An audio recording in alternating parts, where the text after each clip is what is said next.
Saturday, October 25th on Magical World of Disney, it's the Saturday premiere of Under Wraps, a Disney Channel original movie. Don't be such a wuss. Marshall is the ultimate horror fan. Gilbert is not. Along with Amy, the voice of reason. I just worry about someone seeing me in those pajamas. Did they come like that, or do you have to cut out the feet? These three friends decide to check out their scary neighbor's house, where they find the mummy of all monsters. But is he a mummy or a mouse? Under Wraps, Saturday, October 25th on Magical World of Disney. All right. Hi. Today we're going to be talking about the 1997 Disney Channel original movie, the first Disney Channel original movie, Under Wraps, and then its 2021 sequel, Under Wraps. I'm here with my buddy Vic. Hello. All right, Vic. You know, I gave us each a little assignment to just, write down some words and phrases that you would use to describe the Walt Disney Company. Would you like me to go first? Because you didn't write the list.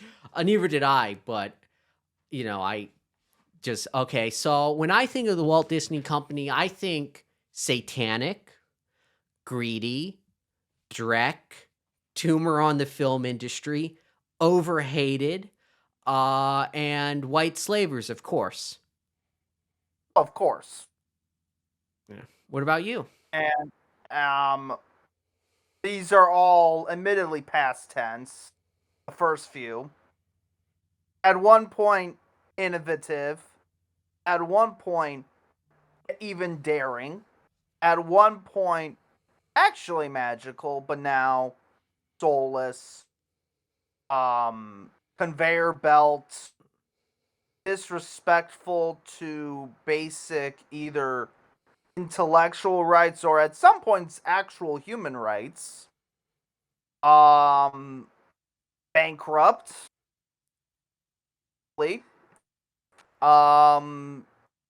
Detestful in how they prey upon certain communities just so that they can put out mediocre material.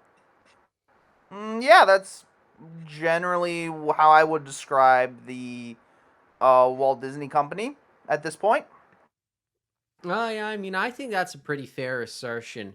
What's weird is I never watched those like animated films as a kid because, it's like, oh, Ariel, she's a girl, Princess Jasmine. I'm like, that's girly shit.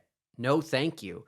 I always associated Disney with being girly shit, and I think a lot of people do, and that association eventually resulted in them losing like boy demographics, and to try to get that back, they bought the Marvel comics, and boy, that sure was one of the worst things to ever really happen. Yeah, people say Star Wars, but Star Wars was more of an immediate disaster. Marvel is the slow burn disaster. Or maybe not disaster financially, but in the long run, a disaster. I think you're mistaken. You see, basically, you got to remember the first couple of Marvel films were actually done by Paramount. That is true. So basically everything from Iron Man up to like the Avengers movies, that was all Paramount. That was all not, the mouse was not involved. They got a cut, no major creative input. And then everything after that, the mouse got more and more involved, and that's how you can notice its decreasing quality. Like I don't know if this is a hot take, but I didn't really care much for like the Avengers movie. I thought it was like fine. I thought it was whatever. I thought really the only ones I really like are, I guess, the first three Iron Man. I like those. I like Captain America 1 and 2. I like I guess I kind of like the first Hulk movie. I like the Guardians of the Galaxy movie. But, because one thing, like those are like films where the characters do have somewhat of an arc. They feel the most like real movies. Yeah, I admit my interaction with the MCU is definition of spotty, where like I watched a couple of them and then I just like Oh yeah. I've only seen like one of those Avengers movies, and yeah, my reaction was, oh, that was okay. Yeah, it was just kind of okay. Then I again, I was like stupid confused because I did not know. Because just for like greater context about what I thought was going on with the Marvel movies, I thought that they were all separate because I just assumed that that was what people did with comic book movies. Still, I didn't know that there was a. But again, this is back when I was a kid, so I wasn't paying attention. I remember watching it and I'm going like, wait, what are all of the like I knew the characters were in the movie, but I was like, what's this going on? Why is there a reference to like some other thing that happened? But again, this was before I realized that it's a sequel and not its own thing. well, I was always a comic book nerd, and my uncle, my uncle, also comic book nerd, also like genre horror dork. So of course, I would very stereotypical. He lived in my grandmother's basement. So I would As go, one does. yeah, of course, but her basement kicks ass. Like it's the coolest place to be. Uh, so I would go down into my grandma's basement and I would see him hunched over his computer and I'd be like, uncle, tell me about the new, the news for the new X-Men movie and the new Deadpool movie. When's that coming out? And so he would tell me all this stuff. It's like, oh yeah, here's the news on like the forums on the web. They say he's going to be, Deadpool. For the longest time, there was a rumor that in the Deadpool movie, there was going to be like a scene where he kicks Captain America in the balls. Oh, I And actually maybe remembers hearing about something like that. Okay. yeah, but instead, the movie was pretty bad. Well, from what I It heard, sucked. yes, I've never watched it, but pretty universally I've heard it's not great. Yeah, it's like, I hate to be a guy that nitpicks about, like, oh, writing flaws because, movies are a visual medium, but like the main character does not have a character arc. He just starts one way and then he does not change at all despite, getting cancer and becoming a freak. It doesn't really change his view of the world much or his like attitude and output. I uh, I assume so because it's just ultimately like I mean, it's weird because like Ryan is like a fan of the character and in the comics, getting cancer and becoming a freak is what makes Deadpool a funny guy. He stops taking anything serious, it's like kind of coping with like bad stuff by just, you know, be acting like everything's irrelevant and wacky. So I don't understand why he couldn't just start out a normal guy and then the bad stuff happens to him and then he like becomes like wacky man. It'd be like if you watch The Mask and Jim Carrey just acted goofy before he even put on the mask, that would kind of be like a way worse movie. again I would have to Uh, again watch. I just know that Ryan Reynolds was famously unsatisfied with how the film turned out, and then like Deadpool was kind of like his like the movie Deadpool was like his second chance at it. yeah. Uh yeah, some people say like his ideas are like we shouldn't get into that. You know what we should get into? Yeah. Under Wraps. Okay. So, Under Wraps, it's actually the first Disney Channel original movie. Now, when you think Disney Channel original movie, what kind of pops into your head? Camp Rock, High School Musical. If it's involving those like big Disney sitcoms, so like Sweet Life of Zack and Cody, then getting into Sweet Life on Deck, and then like Wizards of Waverly Place. I remember had one. Gotcha. So you think like musicals and like uh, uh yeah, I guess I think something similar to that. I think mostly like musicals and like basically vehicles for their teen stars. It's like, oh, this teen star guy we're pushing, he's in this movie and he's like singing songs or whatever. Oh yeah, pretty much, because that's all that they would show, unless it was actual. What I mean by actual movies, I mean movies that they put out in theaters. Yeah, move, Or- well, mostly it would be stuff that like a few years back and like wasn't super successful, like Big Fat Liar. You could sometimes catch Big Fat Liar on. You could see Paul Giamatti in Blueface. He blew himself. I remember they would also put out, like, around Halloween, which is a bit apropos for this Yeah, video. They would put out the Eddie Murphy Haunted Mansion movies a couple they times. would. Man, I must have because I saw that on DVD once. Didn't really care for it, and that's even like Yeah, as it's like a nothing kid. great, but I remember it being on, like around Halloween, or October rather, like a few times. Yeah, must have Uh, must have skipped it. Must have been like, nah, I'm good. But you know what I'd say is a better movie than Haunted Mansion, probably. Under Wraps. I think Under Wraps is actually a pretty decent children's film. In the vein of stuff like, okay, this was 1997. It's got a little bit of that quirky Tim Burton-ness. Reminds me a bit of like that Casper movie. I think it's better than the Casper movie.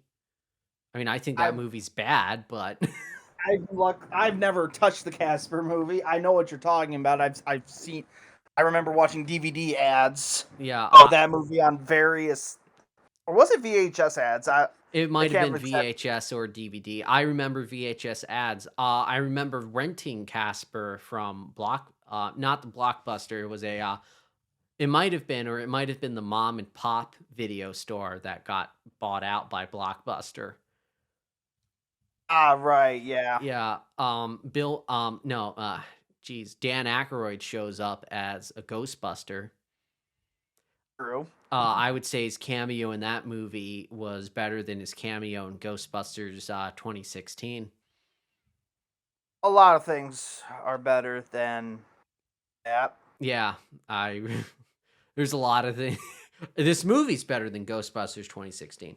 So we start off the movie, and I really like the credits because it's like stop motion-y. You have that little fake snake, that little fake spider doing like stop Yeah, it's motion. cute. It's very quiche. Yeah, That's the yeah, it's very like, I don't know, I call it like kooky, spooky or whatever. Very like kind of like that, kind of charming. It's not like the best.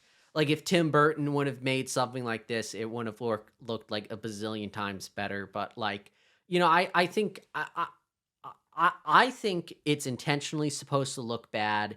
It's like a sort of like goofy charm to it because the people that the guy that directed this movie was like a workman's director. He actually got an award for like his work in like the field of directing stuff.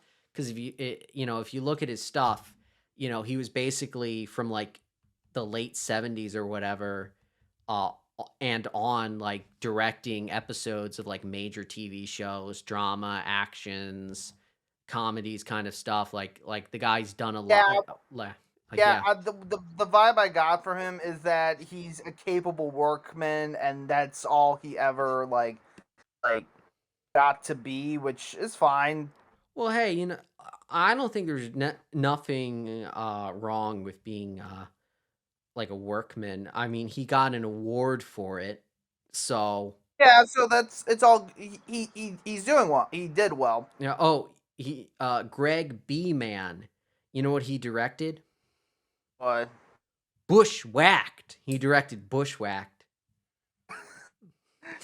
the only way I know of Bushwhacked is just the poster, and then maybe how they would have ads. Yeah, where Where would go bushwhacked Yeah, or they would something just like go up to like people on like the street, kind of like, you know how like nowadays you see like YouTube or like TikTok or whatever videos of like guys harassing people on that like California beach. I don't know what that place is called. I've only seen it in Grand Theft Auto.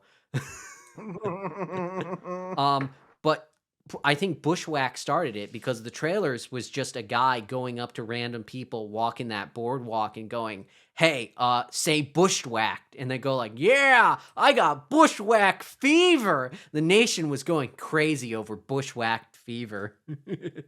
It was like Hulkamania. Oh yeah, it was like Hulk. It was like Hulkamania times like a million. You know, uh, yeah, but yeah, like we're talking like the people that made the first film, they were workmen that had years of experience in like making movies. Like they know how to make this stuff. They know how it works. They know what to do. Like, they're not chumps. Nobody working on this movie you could call a chump, especially when we get to just the opening part of the movie, which is the best part in the movie. Would you like to describe it to the folks at home? Yeah, so it is actually a fairly decent stylistic homage to I hate for sake of clarity, like real horror movies, quote unquote. Yeah. We're talking like 80s horror type 80s. films. Yeah, the Halloween POV esque, type of deal. Well, you're forgetting the music. The music also has a Carpenter-esque vibe to it. Very true. Yeah, and And even like the lighting, like it just has that blue tint lighting on it. oh yeah, it does actually. And even the very noticeably sillier acting is very much like a clear like tribute to those kinds of films. Yeah. And so they have this character like Warthead, which I am completely convinced is an homage to the Toxic Avenger. Uh I don't know, Tox. I mean, I don't I think it's a little bit more of like unmasked Jason, like when he like jumps out of the canoe and how he looks all like deformed and stuff. Maybe. I think it's leaning more towards that. And I really like when the dad, he's doing the dishes and then the knife falls in the little sink thing and it's rotating around and he has to like get it. And then Warthead busts through the window, which I once again, I feel very Jason-esque. There's a lot of scenes in Friday the 13th where Jason is busting through, especially that one Friday the 13th 4 with the Corey Feldman, Tommy Jarvis, which the director of this movie, he did a Corey Feldman movie. I mean, I think it's the one he got molested on, but yeah, yeah, that's not Dear even. God. Yeah, that's pretty sad. It's pretty It usually is. Usually yeah, is. yeah, it's License to Drive. So yeah, I think that is the one where he got touched on, which is just terrible. It's very terrible that we're bringing like hey, let's talk about this Well, Disney then again, movie. Disney has a less than great track record when it comes to protecting children. Yeah, huh. I might be wrong, but it would be fun. Well, it wouldn't be funny. It would be horrible. Let's move on. So monster pops up and it's doing a voice which is very. It reminded me a lot of the Deadites from Evil Dead. Did you get that vibe too? I got that vibe. Yeah, there was probably a lot of like Sam. There is a decent amount of Sam Raimi homaging, even outright. There we talked earlier in the credits. They have like a thing where they say they are inspired by Sam Raimi. Wait. That's in the credits of the movie. They No, didn't we talk about like in the opening? Or oh no, we're talking about the Campbell thing, Yeah, we aren't were we? talking about that thing. We'll get to that later. But then there's like a POV shot from the perspective of an inanimate object.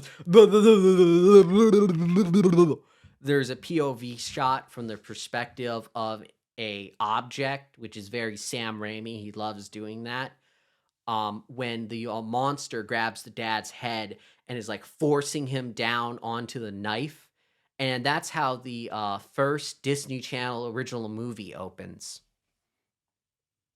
Yeah, that's the funniest thing because like for it to be like the official beginning of the Disney Channel like original lineup is that it is like effectively a horror it no, not effectively, it is a horror movie but for kids. Well, yeah, Or I mean, horror comedy more specifically. yeah, I mean that scene definitely like that is something I think would scare a kid. Like that is like a scene I could very easily see like a kid actually being scared by that opening sequence. But then of course it's revealed it's just a movie and then of course, it just cuts to two kids sitting in the theater and one of the kids gets scared right as the big blood scene happens. There's a flash of red over them, from like the theater screen, a little bit like, I think that's probably I wouldn't call that an Argento reference. It's almost definitely a Carpenter reference from like Creep Show when they would do all that very expressive lighting.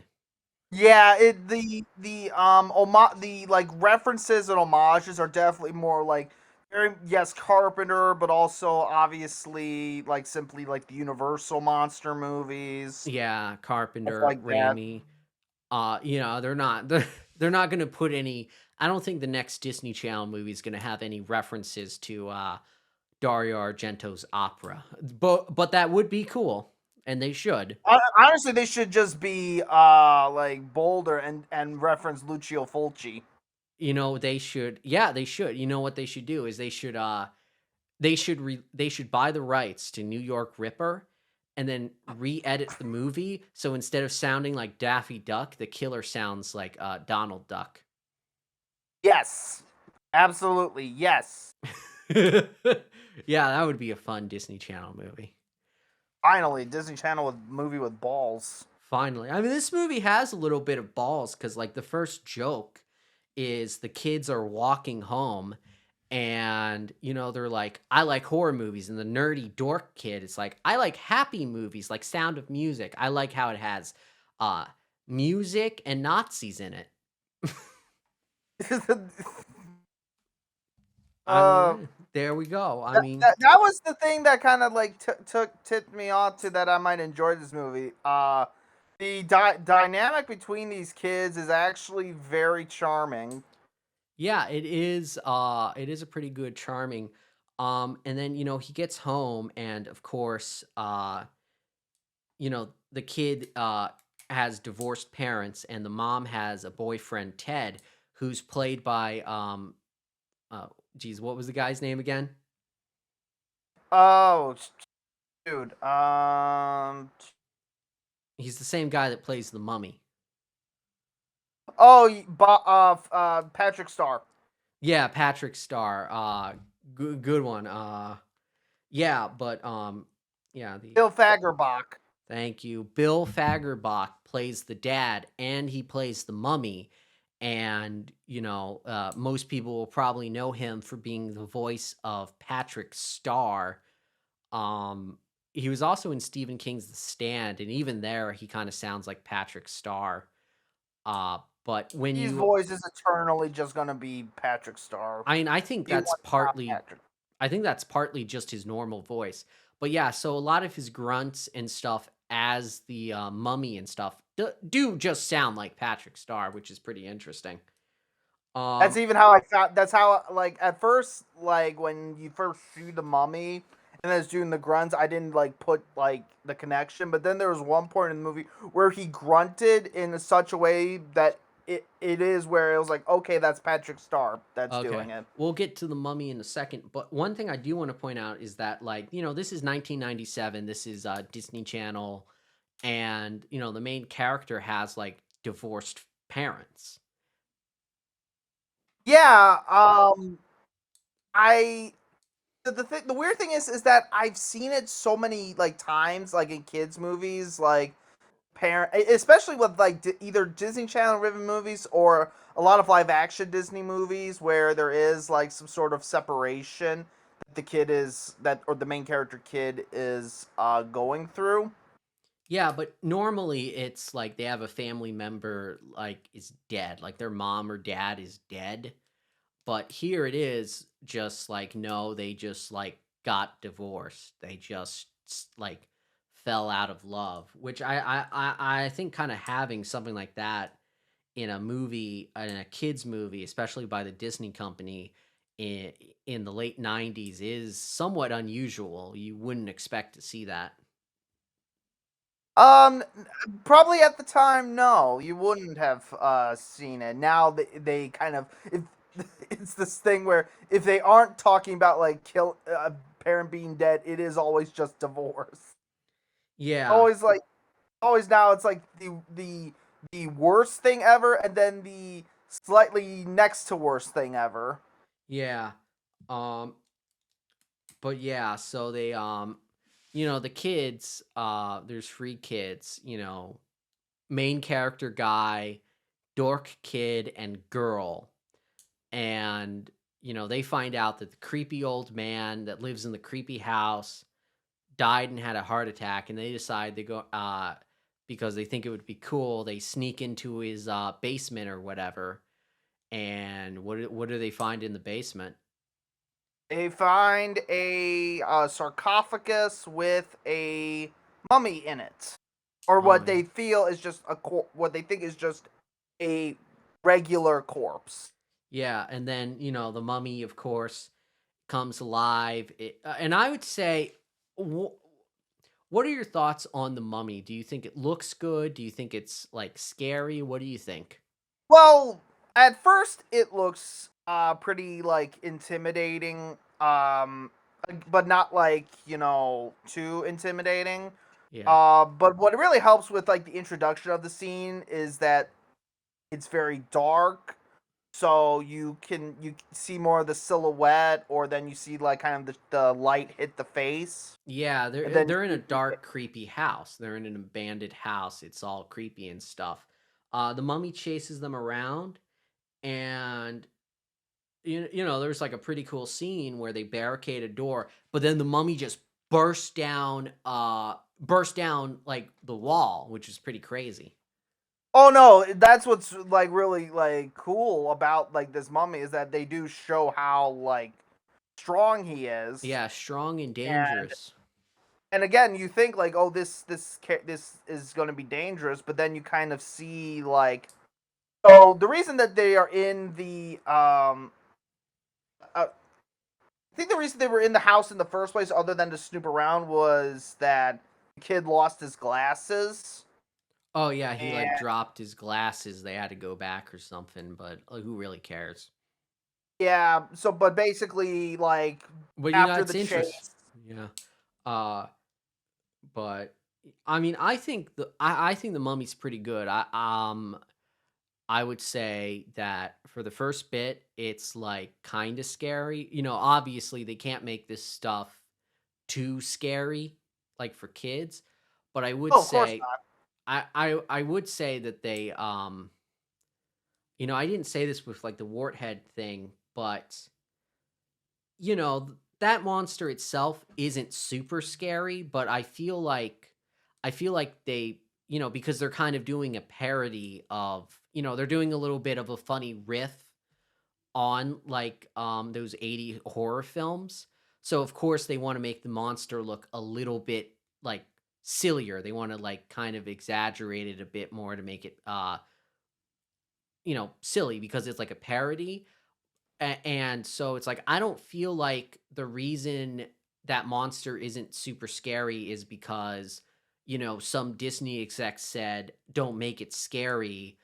don't make it too scary for the kids and middle America housewives.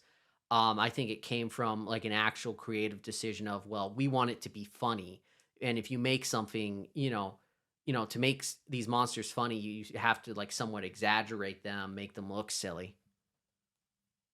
Yeah, like well, it's also with the idea of the movies. At first, you make the monster look scary, but then you then realize, oh, the monster is not. Well, he's more just a monster physically when he's actually a, s- a sweet like person who is, of course, an undead person Yeah, I trapped in a guess. different time period now. Yeah, that's the thing. I think the Bill guy. Oh, geez, I can't pronounce his last name. What was it again? Which guy? Patrick Starr. Oh, Bill Fagerbach. Yeah, I have to make sure I don't Fag. accidentally say the word Yeah, I understand. Fagerbach. I think he does like a really good job, like the physical acting and like the sound, because you can tell like his moans, right? You can tell which moans are like scary moans, sad moans, happy, funny moans. Like that's really impressive that he's able to like do that. And like you can also, and like the makeup, the mask, whatever they use, um it doesn't look silly, but at the same time it is expressive. Like the teeth stuff, that looks fake, but at the same time, it's very expressive with the eyes. Like it's very easy to like see this creature's emotions, and he has like a fairly large array of emotions throughout this movie. And that's something you made me think about, because the monster is played by the same actor that plays the kids, like um was it stepdad or mom's boyfriend, like this, Boyfriend, mom's boyfriend. this person that he like keeps completely at like arm's length. He doesn't want to know anything about him. And like obviously that was like an intentional creative choice where y- Yeah, I think it is because like in a rather like like connective, but admittedly kind of like I don't want to say silly, but it is kind of like not the most I don't know what the right word is at the moment. It's supposed to be like how the mummy wants to be back with his like beloved, and yeah. then the idea is that Marshall, the main Well, character, has to. we'll get into that, but I feel like he realizes that the mummy isn't a monster, and by having this experience with this creature, it inspires him to then like give the Ted guy a chance, which is Yeah, that's like a nice thing. But yeah, I think the mummy's pretty good. Um, uh, yeah, and then yeah, then stuff happens, shenanigans happen, slapstick goofiness, but then we get like, and then we get I think at one point they go to like to learn about mummies, they go to like a horror shop. And I'm going to ask you this question. Did you feel like when they went to that horror shop, we were going to possibly get like a cameo from like a horror guy? I thought so, Yeah. but I wasn't really like holding my breath. I don't know why, but I half expected to see like Roger Corman or someone like that. Now that would be awesome if they got him to him, or like an actual Kind of like, either an actual horror director or an actual horror star. yeah, like an old head horror star guy. Like Dick Miller. Imagine if Bruce was played, the guy who runs the shop's called Bruce, which I think that might be a reference to Bruce Campbell. I'm not sure. It could be. But yeah, imagine if that was Dick Miller. That would be like pretty cool.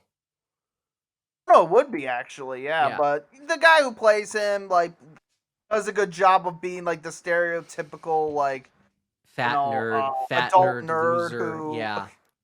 nowadays this wouldn't fly, but like hangs out with children. Yeah, he hangs out with children. Well, I mean, we'll get to the the remake uh we'll get to the remake, but I would say there's not a whole lot of jokes about him being like a fat nerd. It's not like, oh, he lives with his mom, like he's doing stuff and then he gets a call by it's like, hey, Bruce, I need you to clean my bunions or anything silly like that. Which that's not good because I ultimately get annoyed with those Yeah, they're kind of just, jokes. they're very hack. They're very, I was surprised those weren't in the remake.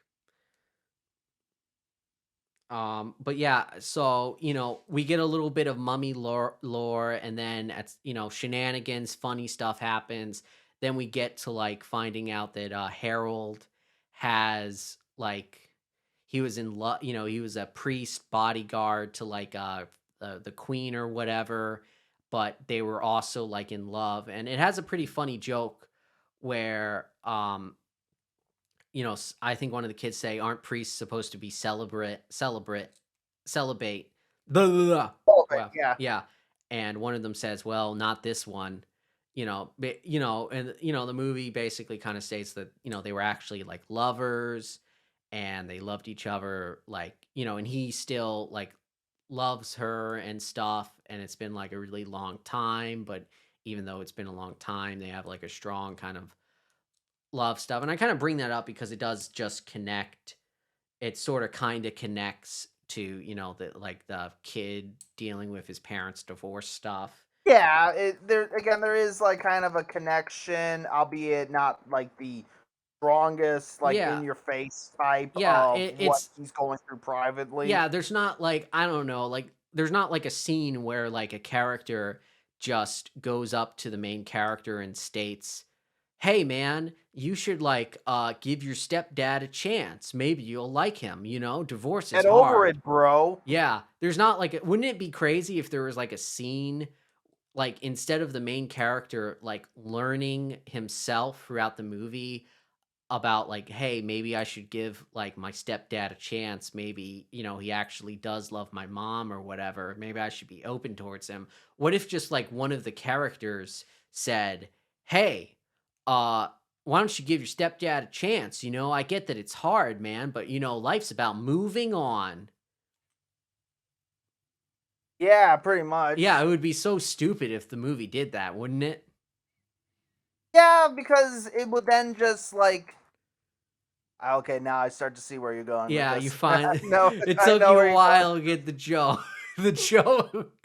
Um, but that is one thing. I like the way how like the story's told you like you learn stuff throughout the story, like there's plot beats and stuff like that. They don't like say in the first 10 minutes tell you everything you need to know about the story.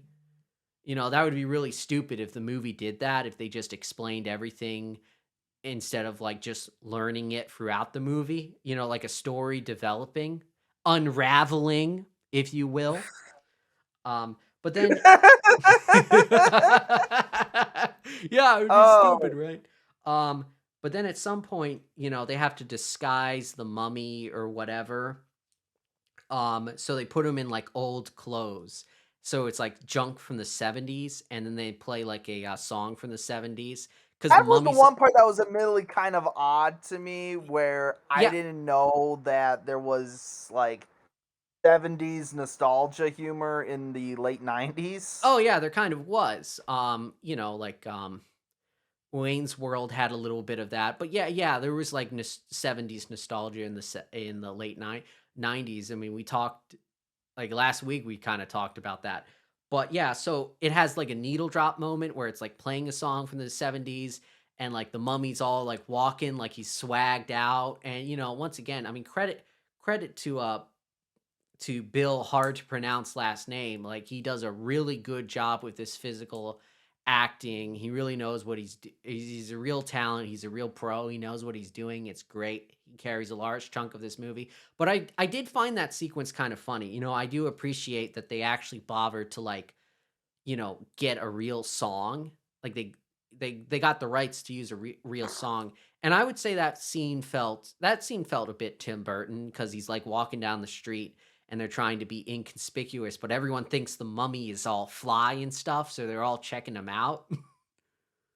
Oh yeah, Yeah. at first, but then the one woman sees what he looks like underneath, and like screams her head off. Yeah, that was kind of fun. That was kind of funny. But, so I think at some point, what's the name of the old guy? Oh, the guy who owns the house. Yeah, what was that? Mr. Cobot?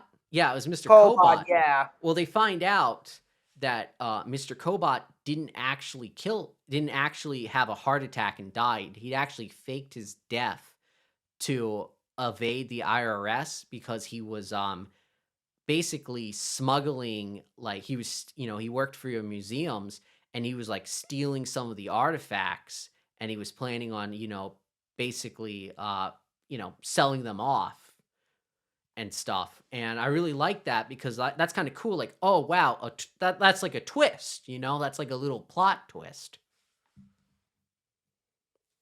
Oh yeah, it is. Yeah, that's really once again, it's like that's neat, like Well, this there's a little. lot of cool, like neat, like things with this movie that make it like, while nothing like I would ever say is unbelievably spectacular, it makes it like actually a very surprising, decent watch, especially Yeah. for kids. Yeah, because I mean, let's break it down. Like, we're not kids, we're not children, so this movie's not really our biggest thing. But you're watching it, and it's like occasionally when there's just like, oh wow, a plot twist. You kind of go like, huh, that's kind of interesting. That's like exciting. I'm a little bit more invested now because it seems like there's a lot more going on. Um, then at some point they go to a Halloween party, and the Bruce guy, because they need his car, and he references Freddy Krueger, he references Pinhead, and at the party there's a guy in a Scream mask, which I just think it's cool because like we said, this is the first Disney Channel original movie, and here we have like references to like you know horror films that are known for like being very you know, violent and bloody. I mean, we're talking about Hellraiser. Yeah. Yeah. But, so then it's like the mummy gets captured by the bad guys, and, something I found interesting is that Mr. Cobot was actually like aware of like the mummy's, like the legend of the mummy and all that kind of stuff. So you go like, oh, he's a little bit of a smarter guy, he's like, it's just like that's a cool thing for your villain to have, to kind of be like clever, like he understands how the mummy works or whatever. Um, but then at some point, he pulls out a gun, which is like kind of crazy for a movie like this. It just shows that like this movie does have like a bit of an edge because like people are pulling out guns at some in one of the scenes, a guy actually says the word sucks. That's like a little cuss word. I There's think one character even says shit at one point. no, they like nah. If they, I doubt that. This is still PG, but it's like a hard PG or something. But yeah, I mean, a guy, the main villain, he pulls out a gun, he threatens to shoot them, kill them. I mean, that's like pretty cool. One thing I did like is that when they were dealing with the thugs, I thought it was going to be a bunch of Home Alone bullshit, but it's really not. They just Yeah, yeah. which is thankful for me because I really don't want to see watered down Home Alone. Oh, really? You don't want to see watered down Home Alone? Don't you think that would No, be really? not particular. Nope, not particularly. Really? Nope. You think that would be like a bad thing to have? Maybe not necessarily the worst thing ever, but it certainly cheapens your production. Yeah, but well, imagine if you had watered down Home Alone, but the production was already cheap. What would you think of that? Oh yeah, that's completely, yeah, that is Very completely inconceivable. that would be very bad. But yeah, so the mummy, he beats up the bad guy, he saves everyone. What happens? Pretty cool scene. Uh, the scared kid, he's just waiting in the car, but then he drives the car through like a wall, which is like pretty cool. I'm like, oh wow, that's like a stunt. That's like a stunt thing that we just saw. Yes, actual stunts. And then how the villains get defeated is that, crashing a car through a wall damages like the structural integrity of the building. So a bunch of stuff just starts falling down and it knocks down all the goons. And it's like, well, I mean, that's pretty cool. I mean, yeah, that's like a stunt, that required effort and probably like people that knew what they were doing. And that's what I say, where it's like, this is a movie made by workmen. Oh yeah, it's basically by people who know what they have to do for simple entertainment. And they know how to do it right. So, because they're experienced, they can kind of do this stuff a little bit cheaper just because, they make mistakes less frequently. They just know how to do it. They have a really good they can do it, on the back of their hands. They're so experienced with that, with how all this stuff works. They're able to like do that. Um and I like movies like that. I like horror films, I like genre films, and a lot of those films, they have stuff in them mainly because guys knew how to do that. It's like Class of 1984. The whole reason that movie exists is because the director just knew how to do action stuff. Like he knew how to make cars explode right, and he knew that stuff. So it was a lot easier for him to like shove all that shit into a movie on a little bit on the cheap.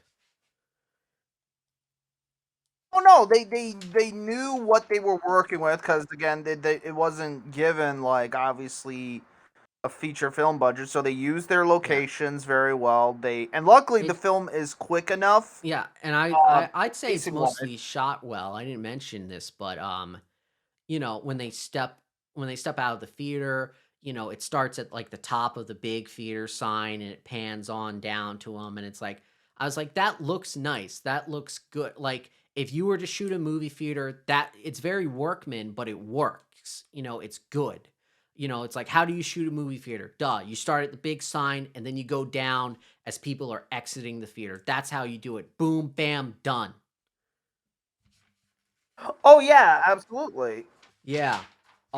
Yeah, so and then of course the kid, they say goodbye to the mummy, and the kid, realizes I should give my stepdad a chance. Maybe he does, maybe, because his parents breaking up makes him a little bit more cynical about love, but then he sees how much the mummy loves, his girlfriend or whatever, and it makes him think, well, maybe this guy actually really does sincerely, seriously love my mom and all that, and it makes him open up to him. So Yeah. the movie was about something. It had stuff going on. It had a somewhat interesting plot with some twists. It had some funny jokes. It looked good. It had some horror movie reference shit. I thought. Now I don't think it's a great movie or anything like that. I'm saying this as as like a kids movie, like you Well, as know, a kids movie, like, and this is what doesn't make sense to me about how like the movie's been like treated like since its release. Like this is actually like a like if you have children, especially if they have an interest in horror, but obviously you don't want to show them like real stuff just yet. This is a more than like fine yeah. alternative. I mean, it's no Tim Burton, of course. It's No, but yeah, it's never. But like, it never was going to be. But what yeah. it does do, like, because I admit when I was going into the movie, I I would was ready, almost ready to like write it off. But then, like, kind of the humor of it, of like the kids, grew on me, and then the story, while not exactly the most like spellbinding in the world, I had my fun with it. And you want to know what? Yeah, is it inoffensive? Is it mostly inoffensive? Sure, but is it like well done children's entertainment? Yes, and that's really all I care about at the end of the day. If we're going to give media yeah, to children, is that it at least has some sort of substance. intelligence behind it. Yeah, I would say this movie. I mean, I have nothing but pretty much positive things to say about the movie, but I am saying that from a perspective of kids are gonna watch this. But yeah, like I would say it's pretty good. I'd probably give it a decent score. I'd say it's like okay, like it's still a children's movie. I'm an adult. I'm not that much into it, but I would say I liked it and I definitely appreciate it. And I didn't get to it, but I kind of feel I would kind of call this movie like a kids version of like something like Phantasm almost. Maybe Uh, not, but yeah, probably. I I would got I agree. got I got like I got small Dan Casarella vibes from this. Just like a little bit, but Yeah, like that's more that we have experience with this stuff, so that's where we could like make these like kind of connections, either intentional or not. Although I yeah, think they are like slightly intentional I for like think the I mean adults who w- are watching with the yeah, kids. I mean I noticed it enough that I like bothered to like look up the people involved to see, maybe this guy actually worked with a horror guy once or something. They didn't, but yeah. Yeah, solid movie. Um Jeez. So anyway, they remade it. Gilbert or Marshall, Amy will be with you too. You're the new girl, right? I'm Amy. Welcome to the secrets of the Egyptian tomb. Shouldn't there be another mummy? The mummy mysteriously disappeared. I found a stolen mummy. Hey there, nice mummy. You want me to take a mummy into my house with my mom home? You're the one who loves mummy. Who's your friend? That's Harold, kid from school. He's actually pretty cool once you get used to him. Here, it's hot sauce. The mummy, it's gone. You gotta stick with us, Harold. It's not safe to run off. We need some expert advice. If he doesn't make it back into his coffin, he could turn to dust.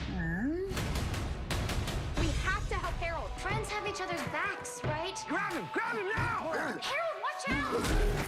I don't know if I can do this. Face your fears, remember? We're in this together. Under Wraps, coming this October, followed by the series premiere of The Ghost and Molly McGee on Disney Channel.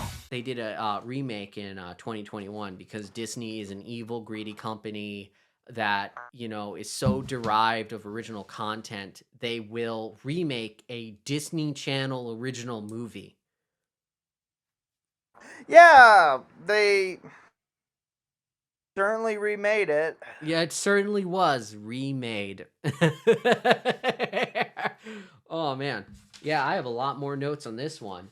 So it opens up in a very similar way. What did you feel about give me your take on how it did its version of the fake horror film? I felt I was watching an insurance commercial. Real wow. Yeah. Wow. So yeah, like basically other okay, wow. I mean, because there's so much to really get into with like that scene. There's a lot to unpack. There's a lot to be unpacked. An entire apartment's worth of unpacking. So the only horror movie reference they have is just like, and just barely for like a few seconds, they have music that sounds like a Friday the 13th riff. The classic Friday the 13th score. Yeah, I know what you're talking about. There is a lot more like overt, at least the ones I was willing to pay attention to, overt references, There was. and more by comparison. And I say by comparison. Well, I don't. More, We're just talking about the opening right now. Let's not get ahead. We don't want to get too ahead of ourselves. But yeah, I'm willing to get too ahead of ourselves just to fast forward this goddamn thing. Yeah. Well, come on. I mean, this is where like nitpicking. Come on, you could easily. I have enough notes on this movie to easily make a nostalgia critic episode on it. Please no. I could easily see him like doing. It would be very easy for like. Yeah, I would not be surprised if this movie gets made into an episode of if the nostalgia critic reviews this movie for an episode of his show, because there's enough material here to like criticize and just generally make fun of. but that opening is so bad because there's no real like the first one has like a lot of horror movie influence in it, like the lighting, the music, the way some stuff shot. But this one is just garbo. It's just pure garbage, because there's No, like what it is that that the people working on it just like basically did the equivalent of plopping the camera wherever they put it in, and then they just called it a day and just let the scenes play out. There was one part it's to me, so and this hang is on. really minor, so please let me have this moment where there's the three kids like walking in the school, and there's like a couple points where it cuts to like the wider hallway, but then the kids are on the far end of the shot, but it's so uneven looking that it doesn't make a good like place of symmetry to where you can like your eye can follow to the characters, just like having to like jerk your head around trying to find where these kids are. Oh yeah, wow. Um but yeah, that horror movie because it's like it's not stylistic at all. And the monster looks so stupid. Do you remember like those little monster ball things? Like, oh, you squeeze them and his eye pops or whatever. Yeah, I do. That's what the monster looks like. And I understand you said like, oh, Toxic Avenger, because like I guess I would say that this monster kind of looks like a character you would see in the Toxic Avengers cartoon from the 90s. Like, oh, dude, it's so radical and gross. Warthead. Or something. Yeah, generally. Yeah, it doesn't look scary. It looks fucking lame. It makes it even more the funny how the Urkel kid is like so scared. It's just like, but like nothing. And that's another thing, in the first movie, they cut to like the audience watching a movie, like right when a kill's happening. What's happening in this new one? Oh, the monster's just running down a hall or whatever. He's not about to like kill anyone, because that would be, oh, no, no, no, no. You can't imply murder in a movie, which is so stupid. But the kid's like, oh, I'm so scared. Oh, did I do that? And then he just like, he runs off or whatever. And I think it's funny. Yeah, no, you have the thing. that first part is like going to be kind of the reoccurring problem, is that it's just a lot of the movie is simply just a copy paste job, but it looks significantly worse. Oh yeah, yeah. Of course. Like they definitely like just straight up reuse some dialogue, but at least you could say maybe with the horror opening stuff, maybe that's intentional, right? Because horror movie remakes, right? They're doing a riff on Sure. that. They're probably not. I guess. Oh, I should point out. Do you know who directed the remake of Under Wraps? Some guy named Alex Zam. Yeah. Do you know what else he did?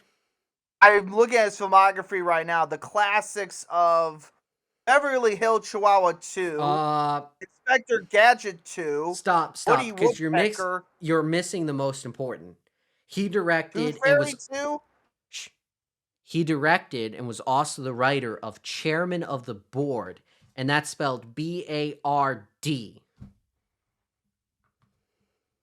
Okay, I need to find that. Yeah, he directed the Carrot Top movie, which is most well known for Norm Macdonald making fun of it. You are making a movie with Carrot Top, right?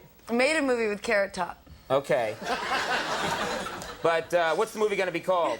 Really? I know what it's going to be called. Yeah, what's that? If it's got Carrot Top in it, you know what a good name for it would be? What's that, Norm? Box Office Poison. There's this movie coming out. Yes. Title undetermined at this point. Chairman of the board. Oh, all right. Do something with that, you freak. I bet the board is spelled B-O-R-E-D. What do you call that movie? I call it Box Office Poison.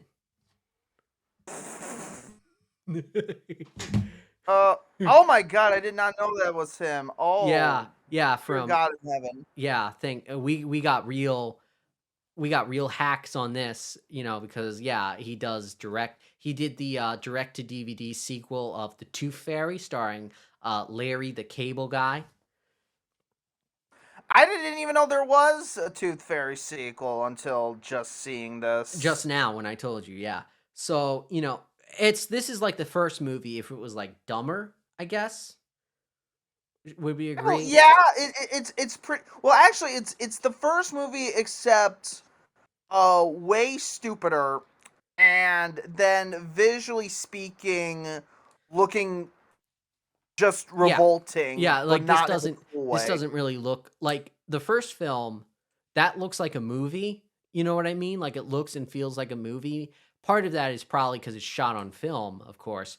But it's like you could toss that movie in like you could toss the original Under Wraps in theaters. Like people would be like, yeah, this is a serviceable kids film. It's in theaters. Yeah, it's fine. Whatever. Um, but like this, nah, this shit looks like ass. It looks like ass, and it's just ass. So anyway, we should point out that you know how I don't know about you, but I'm sick of this woke mind virus, this woke nonsense. Oh yeah, it is just like infecting our sacred Christian entertainment. Like we all knew that the original Under Wraps was, just pure escapism for, it used to be a movie that all the right-wing conservatives could gather around and enjoy. And now, they made the nerd character in this movie black. So now that's political. They made it political. They made it woke. That's a big political statement. Now they've made it divisive. And it gets even more woke when we realize that the Bruce character is now a woman called this is her name. Her name what what is her name called? Bussy or something? Buzzy, right? Which like that's ZZ, and a lot of times people switch like Z's for S. So it's like, yeah, her name's basically the gay propaganda is there's more searing into our children. Bussy. I mean, you have this character who used to be a man, I used to think of Bruce from Under Wraps as a masculine role model, a strong male role model, and now we see this woke feminist agenda. They they took this masculine ideal man and they made it a cringe woke liberal woman. She has blue hair. She's an SJW feminazi, and not only that, her name is Bussy. So they're trying to indoctrinate our kids and make them gay by making them, they're watching this movie and they're going to be thinking bussy. They're going to, you know what bussy means? They're going to be thinking about getting some of that bussy, and it's going to make them gay, and it's going to make them trans, and it's going to make them woke. And we have to put a stop. We have to stop. They're infecting us with our woke mind virus. They knew this Under Wraps used to be a pinnacle of conservative thought and entertainment, and they're just destroying it by making it woke and liberal. It's so tragic. Yeah, they're just making everything so political. But, so I think the reason they didn't want the character to be Bruce is because that is a reference that might, as we speculate, it could be a reference to Bruce Campbell, which Evil Dead Ash guy cuts his hand off, replaces it with a chainsaw. That's self-mutilation. Not in the Walt Disney Company. No sirree. We don't want that. We don't want people to be think about those cheapo horror movies. Just keep in mind the exact same year they had Sam Raimi direct Multiverse of Madness, and Bruce Campbell had a cameo in it. Yeah, but let's not bring attention to that. Nope. Let us make our. It is kind of funny that, it is a decent possibility they changed this character from Bruce to Bussy because they didn't want to remind people about, they didn't want to, be have anything offensive like those Evil Dead movies. Yet this character's name is Bussy. Her name is Bussy, aka boy pussy, aka asshole, having sex in a guy's asshole. And most of the time, I don't know if you know the lore about Bussy, but typically Bussy is like talking about like teen boy ass too. So, it's a good thing we didn't have any reminders of those pesky Evil Dead movies. Instead, we get to think about teen boy ass. Awesome. The best thing ever. Yeah. So then the kids, they go on a museum trip, right? They go to the museum, and that's when they meet the girl Amy. And she's like a report. Oh wait, I completely skipped over a very important thing. You know how in the original movie it was like revealed throughout the movie that Mr. Kubat was like stealing like artifacts and stuff, and he was planning on selling them. Yes. Yeah. Well, this movie just tells us that immediately. For some reason, the Urkel kid calls up his friend and is like, "Hey, man, look at this. Look outside. Mr. Kubat, he's got a truck and he's unloading stuff from the truck into his house. What's he doing? Probably something bad." That was a really cool scene that they just told us what was up within like the first couple minutes instead of, it just being developed throughout the story in a more organic way, or like just so we're just not front loaded with the plot. But Oh yeah, absolutely. yeah, so they go, and then of course the girl, she mentioned she's a reporter. And of course I immediately was like, well, that's great. So that's going to be the thing. She's going to be like, I'm a reporter. I got to get the story of what's going on in Mr. Kubat's basement. That's super duper important. Oh, I got to uncover the truth there. Oh, what could a guy possibly be doing taking stuff from a truck and putting in his basement? Must be something sinister, am I right? But anyway, so so they go to the museum, and the reporter lady says, the curator says, "Does anybody know what this is?" And she's pointing at a sarcophagus, and the reporter lady goes, "That's a sarcophagus." And everyone's like, "What? How do you know what a sarcophagus is?"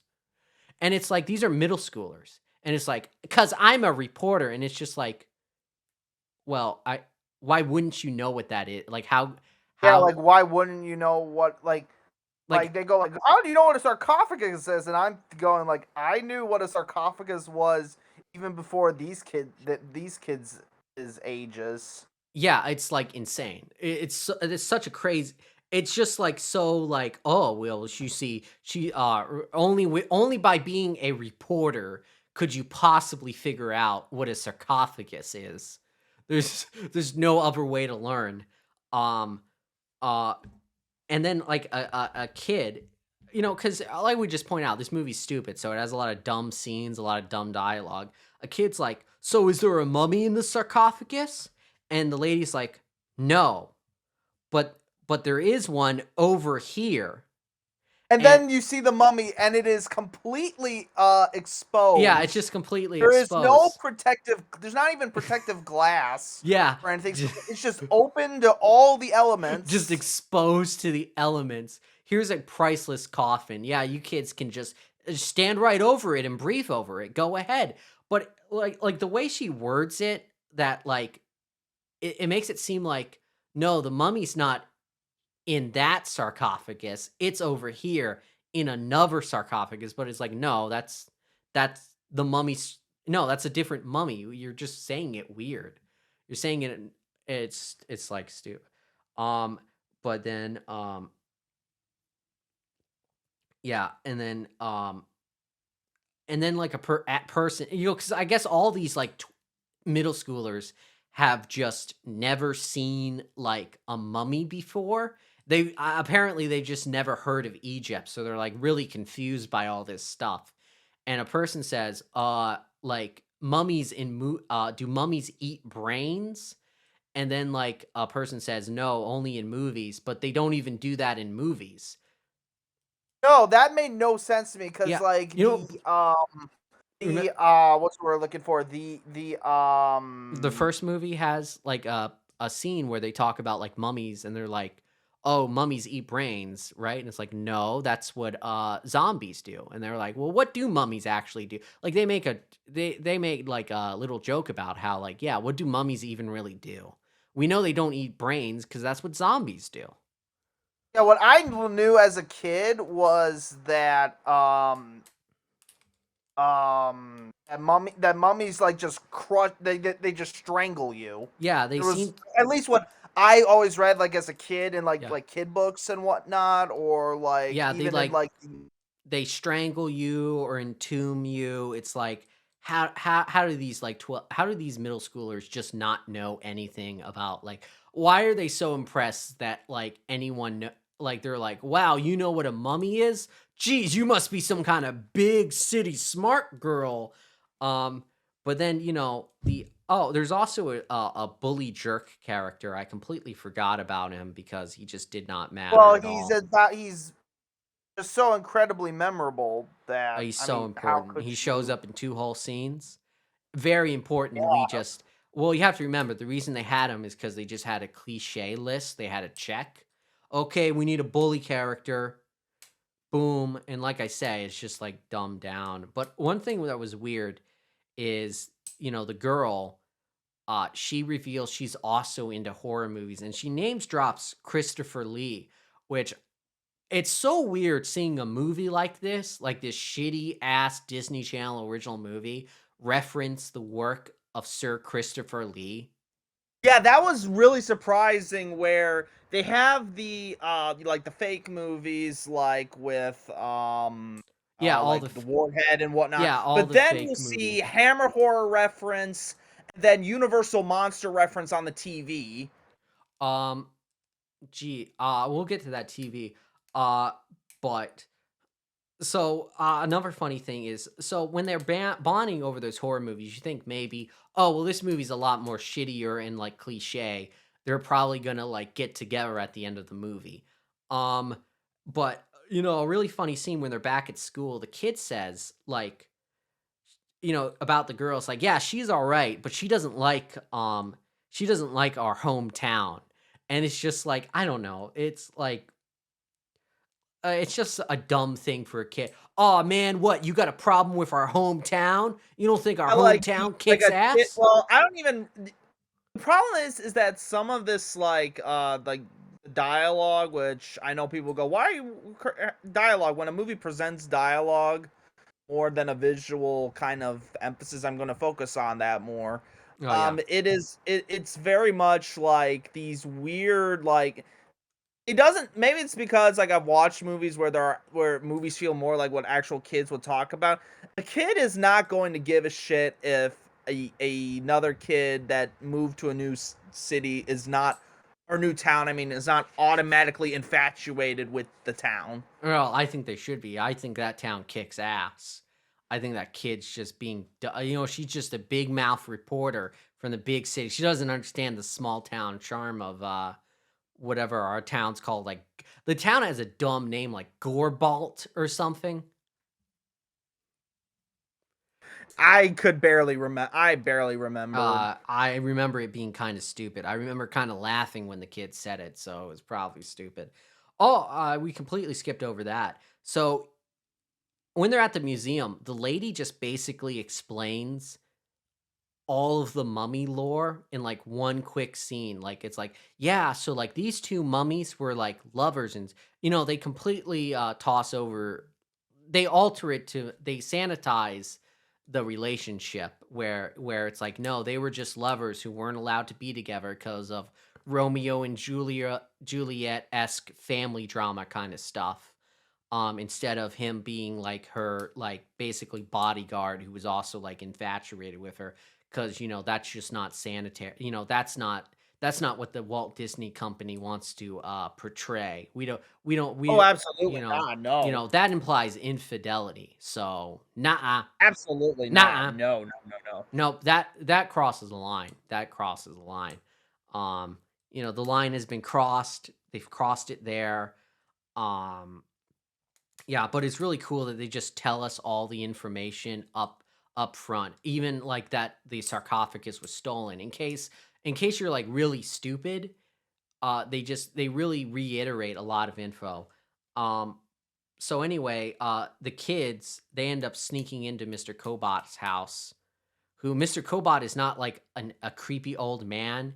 He's just like some regular, like 40 something year old guy, maybe 50 something year old guy. Yeah, it just does the Isn't it thing where he's like stealing artifacts, but in this case, he's stealing them for like this like a rich woman, person? Well, he's like, rich woman. well, she's the buyer, but it's funny that he's not a creepy old man, yet they act like he's scary. Like the Urkel kid is like, "Oh man, I don't want to go over to Mr. Kubot's house. He's super duper scary." And then you see him, he's just like a normal guy. He's just a guy. And he has a normal house. He just doesn't mow the lawn. And they're like, "Whoa, this guy, boy, he's probably like a psycho killer or something." And it's just stupid. I don't know. It's like they have to put. Oh, but here's like the weird thing: they're putting in things that were in the original movie. However, I will be upfront and say like they don't like they've never like promoted the movie pretty much at all. Like the original film, like it's not even on like Disney Plus Oh for yeah, some reason. that is And interesting. That like this movie, I guess you could. I don't know if it's supposed to be like a nostalgia thing, or is it just, hey, let's remake this because we got to make a Halloween movie, and if we do this, we can kind of do it more on the cheap. yeah, so it's like this weird thing where like if I was to look at it as well, because a lot of it is just like just really it's really just like almost it's not completely beat for beat because that's not It's close true. though. Close though. But So by it's changing the beats, like basically, whatever changes, because it's almost the exact same length. It's like a minute longer, and I think the only reason it's like any slight changes are a result of like, well, we're gonna dumb stuff down and we're gonna like reiterate stuff, really spell it out for the idiots in the back, and it's just like, we're not talking about 2001: A Space Odyssey. We're not talking about like something super complex and complicated. We're talking about a late 90s direct to television children's film. That is what's being dumbed down. yeah, like how do you dumb down already something that is Made for children. and that's why it is so it is just so bizarre that like like an original film that isn't even all that like edgy to begin with is somehow there's somehow a way to make it even more sanitized. Yeah, like when we say this movie's sanitized, it's dumbed down, like, we're talking about like you're dumbing down a chill, like we're not talking about like Sallow or something. We're talking about a children's film from 1997. You're sanitizing and like dumbing down that. But yeah, an example of how stupid like this movie is they go into the basement of the guy, and the Urkel kid. I mean, the kid speaks like Urkel a lot, because obviously that's like hack silly black kid. Of course they do. But he sees the coffin and he says, "Geez, I wonder what's in here." What do you think is in a sarcophagus? You were literally told that day the story about this sarcophagus getting stolen and how it has a mummy in it. Why would, like, you were told what was in it a few hours ago. Why would you look at this and be like, oh, geez, anything could be in this coffin? I don't know. Everything just. I just look at this more generally. It's like all the scenes that are like from the original film. Most of them are there but done worse or are ill-timed or like it's like I don't know how to describe it. It's like the humor and the scenes don't mesh together. Hack. I would call it hack. It's hack Disney Channel garbage. Pretty much. Yeah, so the mummy comes awake, and so what'd you think of this mummy? That movie just looks like that mummy just looks like any other mummy. Like it doesn't have a specific look to it like the original film. Like the original film, there was a specific character. There was a way to like kind of like connect with it with him. I mean, like on an emotional level. Whereas with here, just looks like any old mummy. Not exactly. It looks like a bad looking mummy, but not great. Yeah, I mean, it's lesser in like one thing. The actor that played the mummy in the first movie, he was a very tall guy. He had like a lot of presence. You know what I mean? Like he was big, he was tall. He kind of had the body of a monster. Oh yeah. Yeah, but this one, a lot smaller, looks a bit goofier, just does not look as good. Is a lot more silly. There's way emotion. Emotion. It's not as expressive with its eyes and voice as the one. So there's less emotion. Yeah, he holds his arms out almost all the time, like Goofy Monster. Like, and it gets like really obnoxious really fucking quickly. Oh yeah, you get sick of it so fast. Another crazy thing is when they're in the basement, the kid finds the coffin, so he goes back to his friends and he's like, "Hey, I found the coffin. Mr. Kubat stole it." And the main character kid says, "Well, how do you know that?" And it's just like, why would you think Mr. Kubat is like, he's like, whoa, hang on, man. You're slandering the name Kubat? You think what? Just because just because the same day that sarcophagus was stolen, we see Mr. Kubat with shady men at night putting a sarcophagus in his basement? You just assume he stole that sarcophagus? You just think Mr. Kubat's a thief. That's crazy, man. Yeah, and it's like the whole thing is that there was a coffin being sent to his house. Yeah, like it's so weird that they put that line in because the movie's like, up until this point, there's so many scenes where like that kid goes, "Hey, Mr. Kubat has something going on. Oh, I think he's a criminal." They really spell it out. They add no complexity. Once again, like when we say this movie isn't complex, we're comparing it to a children's film from the late 90s. Like it's so crazy, but it's so crazy. You know what I think? What? I think Mr. Kubat's actually innocent. I think that's actually, this movie has it's almost trying to subvert our expectations, do a sort of deconstruction of the original Under Wraps, where Mr. Kubat is actually innocent. Yeah, if it was actually competently done, yeah. Yeah, I think he's innocent. I think that actually is his sarcophagus. I think he legally owned that, and I think this reporter lady just hates independent businessmen, and typical woke Disney anti-capitalist agenda, just wants to slander this guy, saying he's like a criminal, but he's just participating in the free market. Free market of ideas, man. The free market of commerce. It's like, hey, finders keepers. You know what I mean? Absolutely, bro. Yeah, it's like if the museum owned that coffin, it would be in their basement, not Mr. Kubat's. Okay, liberal get owned with facts, Daily Wire style. Logic. Of course. Logic as well. Yeah. So anyway, I was actually kind of impressed that they actually had the mummy break down a door and break through a wall, because it's just like they're running through the house for a little bit, not as long as they did in the original movie, but the house is just a normal house. It's not spooky, you know? The worst that it is that it's like it's poorly maintained in the porch. Yeah, that's it. Like Mr. Kubot isn't a creepy old man.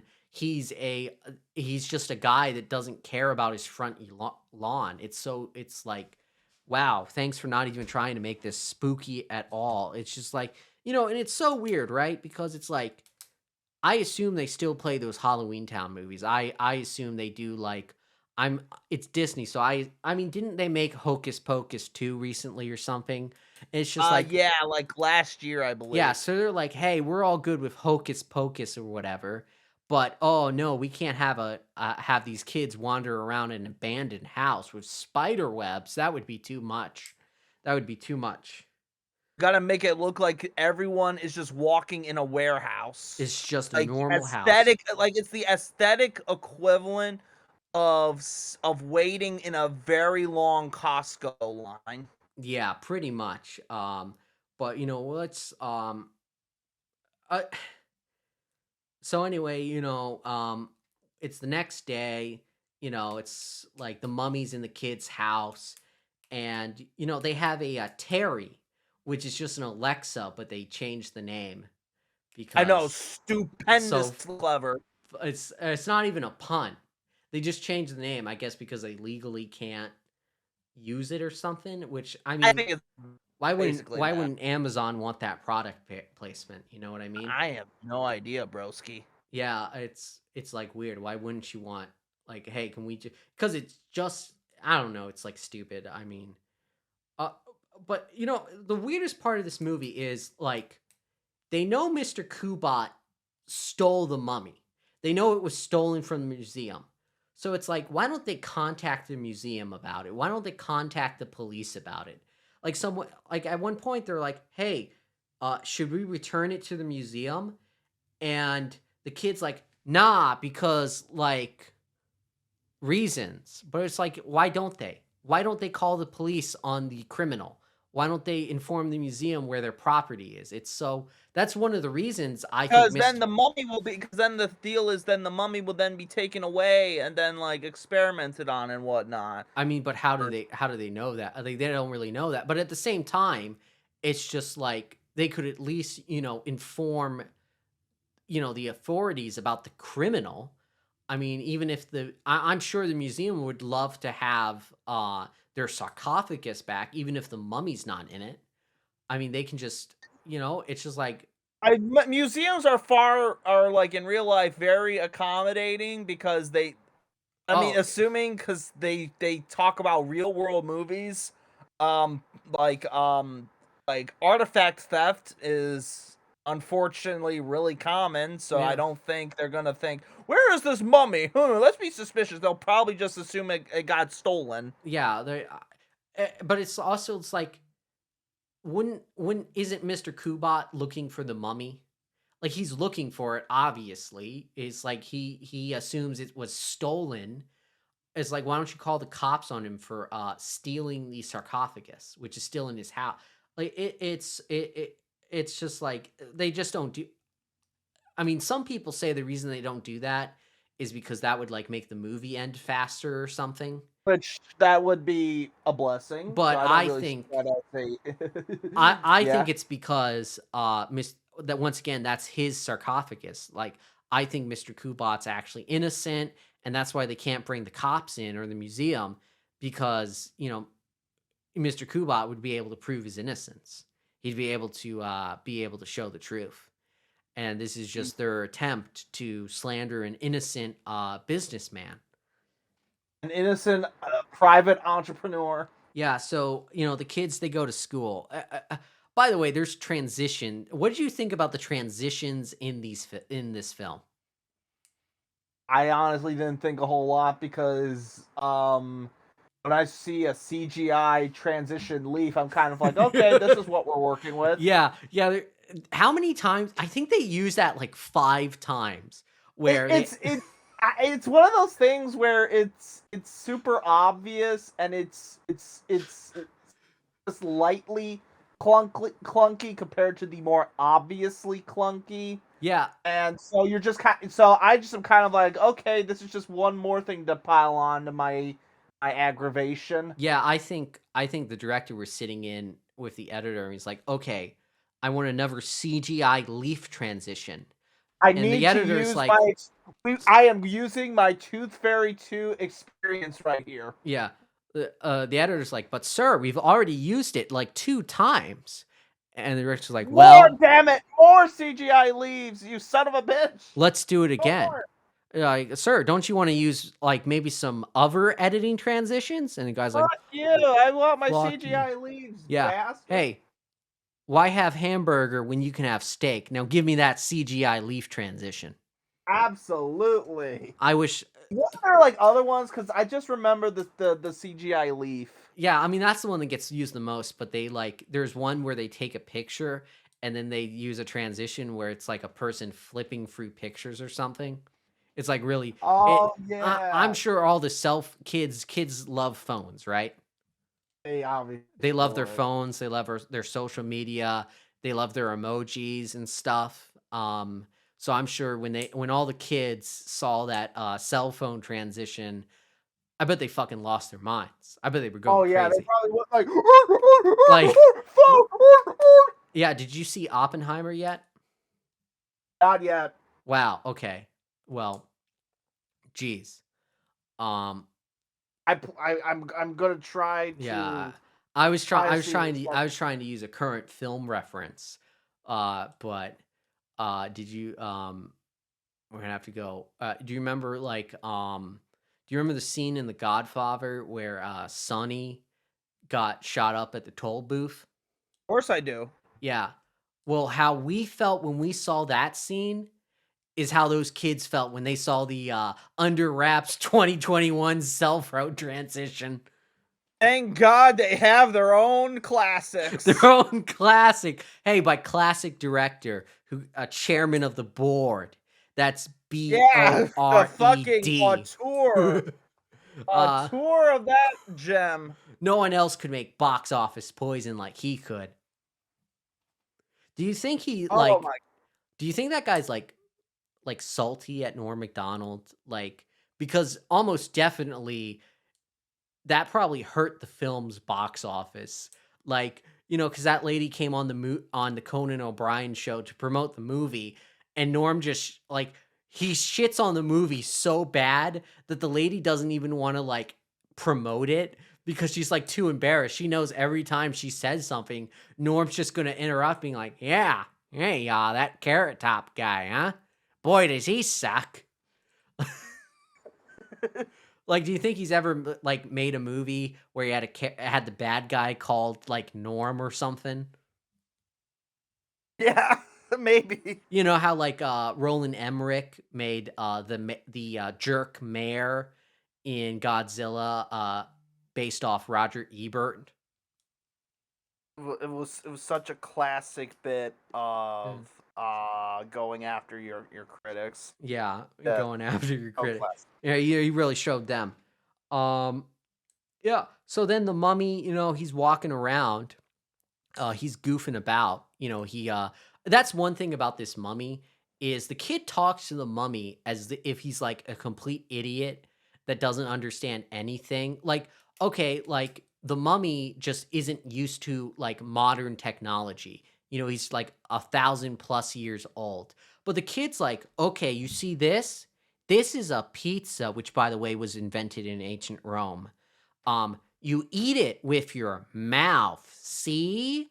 Yeah, it's I think the mummy understands the process of eating. Yeah, I'm sure that the mummy might have never seen a pizza, but it is possible he could have. But I'm pretty sure he knows how food works. I did not understand the hot sauce bit they did a couple times. Yeah, like he drinks the hot sauce and you think he's gonna like freak out because it's so hot or something, but then he just likes it and then he burps and it's like, why didn't you just use a soda? Is it because hot sauce But sounds more wacky? I mean, they make there is a subtle, I guess, idea where dead, then the heat wouldn't affect him. But then by this point, I was seriously, honestly looking at my phone, Yeah, waiting but for the what you goddamn just thing to said, end. if you're saying because he's dead, the heat doesn't affect him, well, that means like he just doesn't have taste buds, so he wouldn't even like the hot sauce anyway. It's just like it's stupid. It's just really stupid. So then then the mummy, he sees a mirror, right? And even though Yeah. mirrors existed in ancient Egypt, he looks at it as though it's like freaky black magic. He thinks like the mirror isn't like another person, similar to how like sometimes dogs and birds will like mistake a very clean like screen door as like not being there and they'll run right into it. Yeah. And it's just like mirrors existed in ancient Egypt. Like, I'm pretty sure this guy has seen his reflection once in his life. He's not going to be like, what's this? What's this? What is the mirror? Well, yeah. And then he turns on the TV. And I know I'm kind of going bit by bit, but this is what I wrote down. What are you going to stop me? Try to stop me, okay? But he turns on the news and they show a picture of a giant pumpkin, and it's like it's not an actual giant pumpkin. It's like a fake image. Like they faked it. I know. That's so weird. Like, why wouldn't you just get an actual picture of an actual like big pumpkin? Like they exist. Like why would you like CGI fake a pumpkin? Because that is just the vision of the director of Inspector Gadget 2. Yeah, I mean, why are we? Well, Inspector Gadget 2 is actually better than Inspector Gadget 1. I would stick with Chairman of the Board if we're going to insult him. Yeah, true. That's spelled B-A. That's spelled B-O-R. Shit. But anyway, yeah, so then the mummy, he plays around with honey.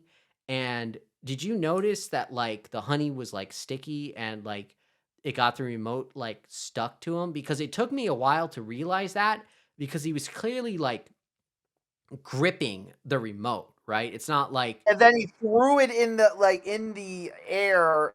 Yeah. I saw it, but again, I was just like, my intelligence is still continued to be insulted. Yeah, by like this fucking Drek. Like he's like normally when you do a bit where something is stuck to a person, you do the thing where they ungrasp their hands to show like, see, it's really stuck to me. But they don't do that here.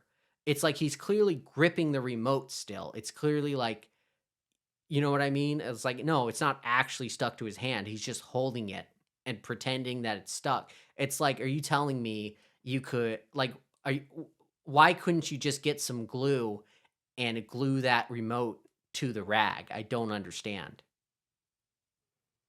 I just found it, I just found it extremely unfunny, and this was their attempt at doing kind of the like the physical humor of the original film, except without any kind of like the original film had the hospital scene. Yeah, it had and that's like he's walking around in a kind of crowded place, this hospital.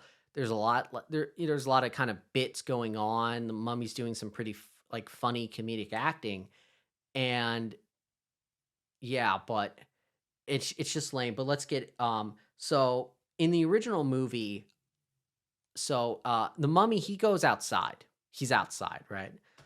He gets scared by one of those robot vacuum cleaners, because that's like a thing people make jokes about, Roombas or whatever they're called. Remember when people made jokes about those in like 2012? Yeah. Well, guess what? We're fucking bringing them back, baby. Bring them back in 2021. 2021, we're making Roomba jokes. We're making they should have made like an Obama joke in this movie, like or something like that. I don't know. but that would have been cool. They should have made a joke about silly bands. You remember silly bands? They should have made a Yes, joke about those. and they should, of course, make fidget spinner jokes. Yeah, that might have been too current of a reference for them to make here. Probably, we need to make something even more, Like, behind the times. Yeah, something like maybe make like auto-tune pop music. They could make a joke about that. But so the mummy goes outside and he sees on a bus a little advertisement for the museum. And he's like, "Oh, I'm going to go to the museum." And this is a really good example of how like this movie is like stupider than the original one, because they have a scene just like this in the original, except um on the advertisement they have a symbol for Ra, the sun god, and Yes. he's a priest who would like worship Ra, so he sees Ra's symbol and he's like, okay, I'm gonna follow this because that's Ra, that's the sun god. And that's like, that's kind of like a little bit smart. It requires like an audience member to like remember the information they told him like 10 minutes ago about him worshiping Ra and stuff, and like remembering that Egyptian symbol. Here they don't do that because this movie's a bit dumber. I guess kids in the Yeah, 90s a were bit more dumber. sharp. They watched, they got smarter because they watched Daria. So anyway, he goes to the museum, which is similar to the scene in the original movie. Only, what's a big difference between that scene and the scene here? Can you repeat? Can you repeat? I didn't quite catch compared to which scenes. In the original movie, he goes to a museum to see his girlfriend, and in this movie, he goes to the museum to see his girlfriend. Only there's some slight differences. What were some differences you noticed about those scenes? Immediately the lighting is way shittier. Well, yeah. Well, that's because he's there at the middle of the day during museum hours. Yeah. Yeah, there's people in the background, and he's caressing the body, and it's just like, why are people allowing him to get that close? Oh yeah, now I know what you're talking about in greater detail. I'm just surprised. Like, it's like we have to hide the mummy, and at least in the first film, it's like, okay, there's explanation that he might be a burn victim, and then there's like, misunderstandings there. But here it's like, what are people just like willing to accept like this readily, that there is like some guy walking around, especially like correct. That's why is there no protective case? But I digress. Yeah, it's just like everyone just looks at the mummy and goes, "Hey, man, cool costume." Like, they're not scared of him or anything. They're just like, "Yeah, it's totally normal for this guy like a day before Halloween to just be walking around in a mummy suit. Hey, he's at the Egypt exhibit at the how like people dress up to see the midnight screening of like Star Wars or whatever. Well, he's just doing that, but for ancient Egypt exhibits." I don't know. It's like, because a lot of like to talk about this movie is just talking about the original film, except how this is like, again, the movie, the original film is like nothing that nothing this spectacular, but it is just so like watered down and sanitized. And then when it comes to, did we start talking about like how they handled the divorce stuff? Oh yeah, we were about. Oh wow, that is such a big, um,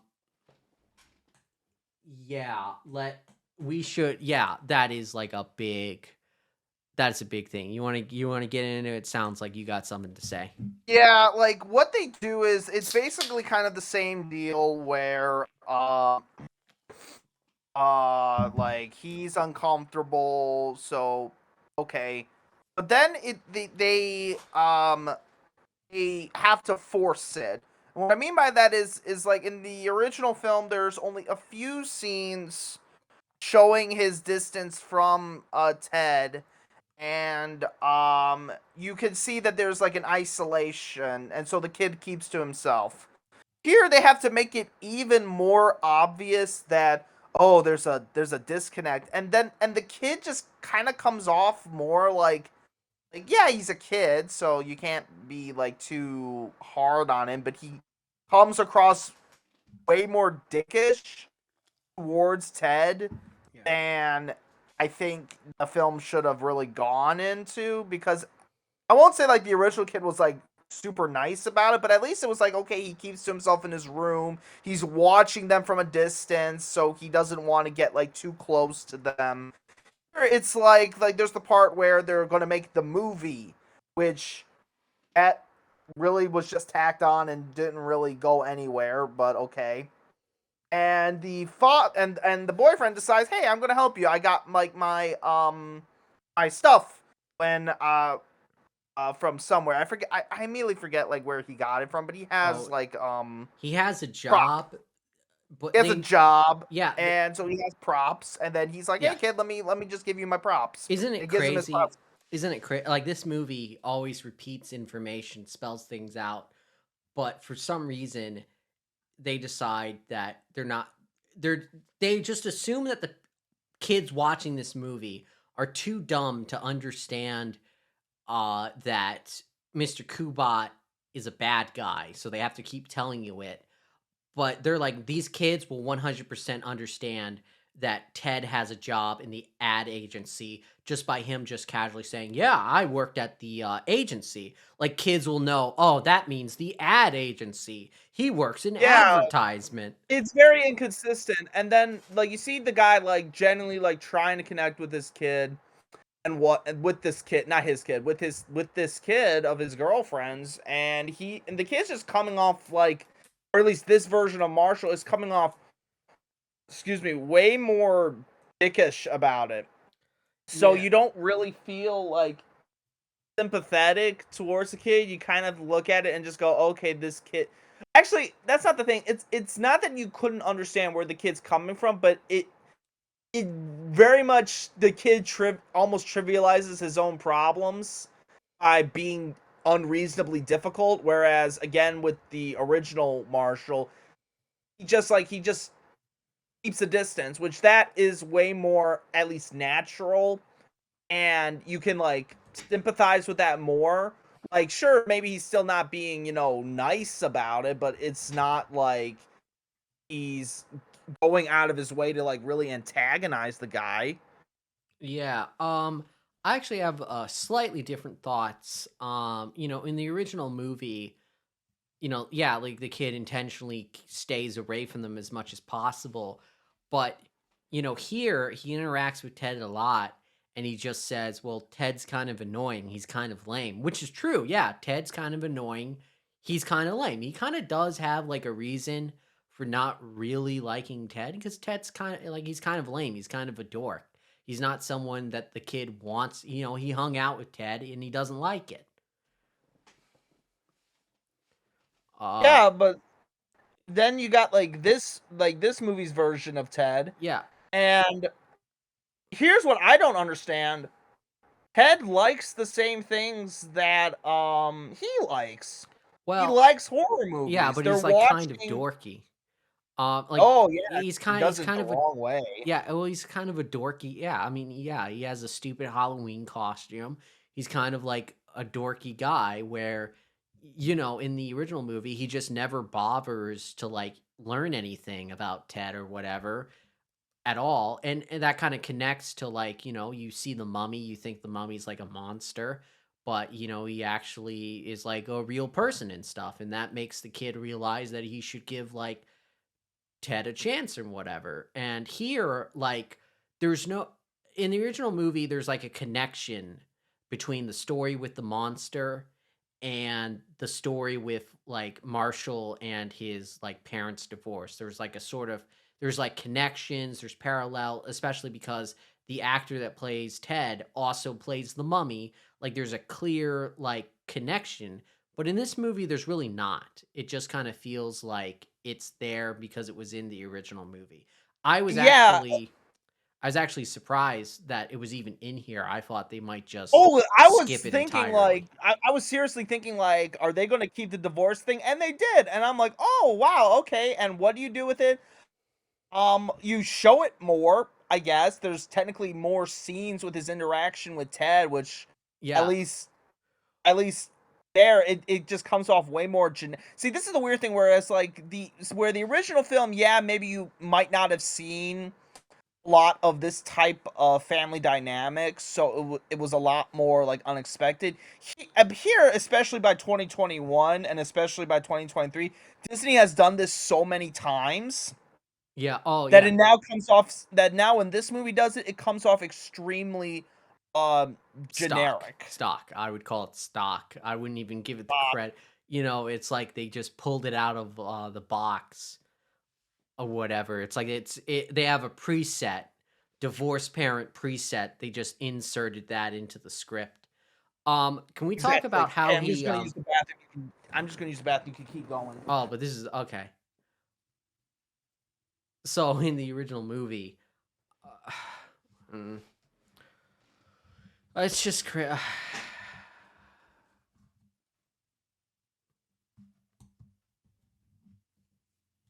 yeah, so do you want to talk about like how the kid like basically learns his lesson about like opening up to his mom's boyfriend? Yeah, because it's the main like kind of emotional arc of the movie. So like the Sure it first, is. But I'll say it. Basically what happens is they're making the movie and the dad, you know, stepdad, whatever, he brings the costumes and he's like, "Yeah, whatever, Ted. You're like a dork. Fuck off." And then the girl, you know, she's a reporter, so she's really smart and she understands stuff. Basically, like, just tells him, "Hey, man, you should like give him a chance because it's like you don't really know him. What if he actually does like your mom or like whatever?" Like, she just gives this speech to him about like what his lesson should be, and that's really it. yeah, it's a thing where like the arc of the remakes, like divorce thing, just really falls flat Yeah, because the kid because doesn't learn it it's been himself. it's been impounded into us by other people that he should be less of a dick to Ted rather than like Marshall coming to this decision through this like Yeah, he journey where he goes like, oh, okay, maybe I need to be less harsh and let my mom like the film outright the remake, I mean, just like outright spells it out for you where it's about how like, you know, his mom needs to is trying to move on with her life and not be tied down to her previous marriage, which okay, fine, but it just makes it like the characters are just telling um they're just telling Marshall to basically just try to get along. It's just basically like told to him over and over again. He's not really uh like given like any like method of like growth where he can like come to that conclusion himself because if I remember correctly in the original, no one's like other than his mom, like in like an actual like candid conversation where that dialogue would naturally be involved, no one's like constantly telling him to do something. He just comes to it himself, like I think people should. Yeah, and he comes to it himself from like his experience with the mummy. And in this movie, like the mummy stuff has no real parallel to what the kid's going through with his parents' divorce at all. No, and that's just really this film frustrates me because Yeah. it's just like if you were gonna like just copy the first film, but do it more in a much more clunky fashion, why didn't you just put out the original film on Disney Plus and just call it a day? Yeah, it's so weird. Um well, hey, actually, you know, I'm thinking about something. This film actually Yeah. does kind of have a reference to you know, Sam Raimi and the Evil Dead. You know how like in the first movie there's like that shot of the moon and Yeah. it's kind of like a bad compositing shot with like the clouds or whatever. Yeah. Well, they kind of do something like that here by having like a fake moon in the background that looks really fake and bad at night. Yes. Yeah, I mean, I think that was a pretty cool reference to have that like Yeah, shitty it was. fake full I can be moon. fair there. Yeah, Yeah, I guess. it was really smart. It was a really smart reference to have your effects look bad like that. I'm sure no one would have gotten it, but luckily we're real smart cinema people. We are Uh, the smart cinephiles, so we can see homage. Yeah, we Uh, understand. We understand film homage, language of cinema, and this film, it really gets to it. Do you think maybe Quentin Tarantino directed some of this movie? What with the amazing moon homage? he probably directed that. He probably directed the amazing final action sequence Oh yeah, or dance number. that Probably action's, yeah, that was dance number on the level of Pulp Fictions. oh yeah, I think it was even better than Plump Fictions. Um, So okay, classic. yeah, classic film. Really showed pesky independent films what was up. um okay, so they go to that the Halloween party and Yeah. okay, so they have to get Bussy. They have to go find Bussy, which I think a lot of people can relate to being on the hunt for Bussy. Um but she runs the haunted house, but she's in Yes. the haunted house. So they go up to the person, the ticket taker, and they're like, "Hey, we need to talk to Buzzy. Um, it's like important." And they're like, "Well, she's in the house." And instead of just allowing these two kids to just walk in, go talk to their friend or whatever, or like, "Oh, go the back way," they're like, "No, you have to get to the end of the line and pay a ticket." And the one kid's like, "That's ridiculous." And then the other kid's like, "Nah, it's like a short line. Don't worry." And it's like, aren't you like Yeah, I being love that part. It's like, aren't you guys in a hurry? Like, Yeah, but they're not in that gotta much of get a your hurry. mummy back to the casket, since you already know that the moonlight Yeah. when it strikes midnight, he's fucked. Yeah. But now you're like, oh, we can just wait in a short line. Yeah, We can be like courteous to fellow patrons. Yeah, also, like, they know that Mr. Kubat is like after them because he wants his stuff back. Which once again, this is just another example of like maybe Kubat probably is innocent. Because if he actually was a dangerous criminal, like these fake news reporter would claim, they probably would be a lot more worried that he's after them, which he is at this point. He knows they took the mummy and he's actively chasing them. And they're like, "No, we got time to wait in line." Oh, I that's would, the funny thing. Or with Gilbert and his thing for the heart-eyed panda. who I cares? don't It's like, even know. oh, LOL, it's wacky, whatever. Yeah, it Pink just is Panda. it just decides to not make sense Yeah, at it's some point in stupid. the movie. It's like stupid. It's dumb. It's lame. But then I don't know if you knew this, but like at the dance, they're like playing like a song, and apparently that's like a song from another Disney Channel original Halloween movie. So like they're just reusing music, like they're just reusing like music and songs from like their other movies, which is like a real cheapo move.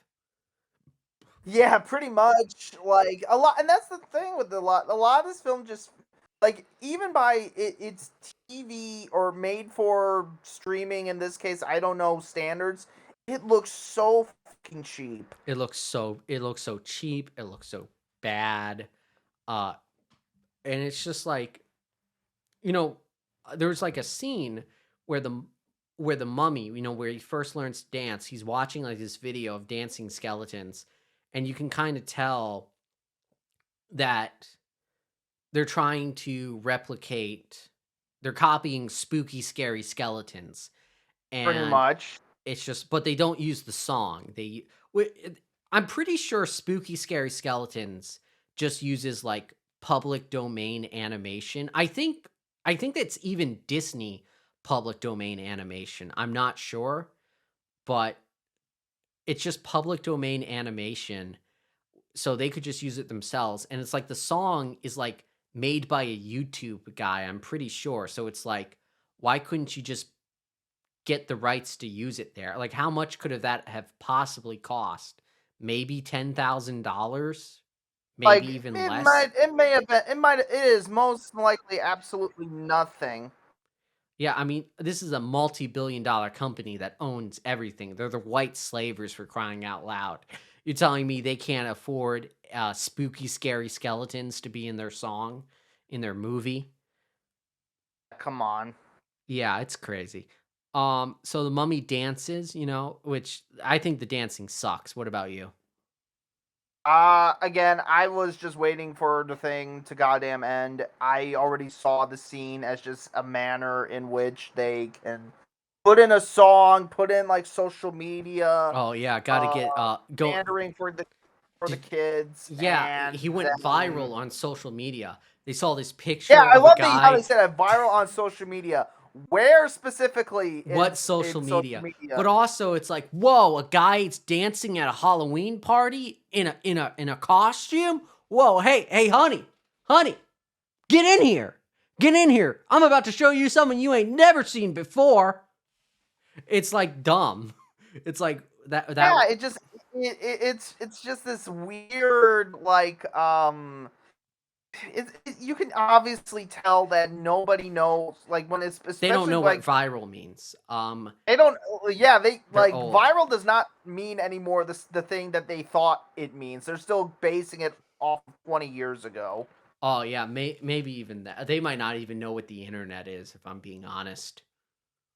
Yeah, probably not. Yeah, I mean, if the guy who made this movie knew what the internet was, he probably would just hear nothing about except the Norm Macdonald chairman of the board jokes. He'd be inundated with people going, "Hey, you know that movie you made? You should have called it Box Office Poison." Again, I just wear that into the ground. So the bad guys, they get the mummy, they capture it. Um, and then the kids like, because this movie's like stupid. It's like we have to get the mummy. We have to get the mummy before he dissolves. He's in danger, but it's like the bad guys have the coffin. That's where they're taking him to.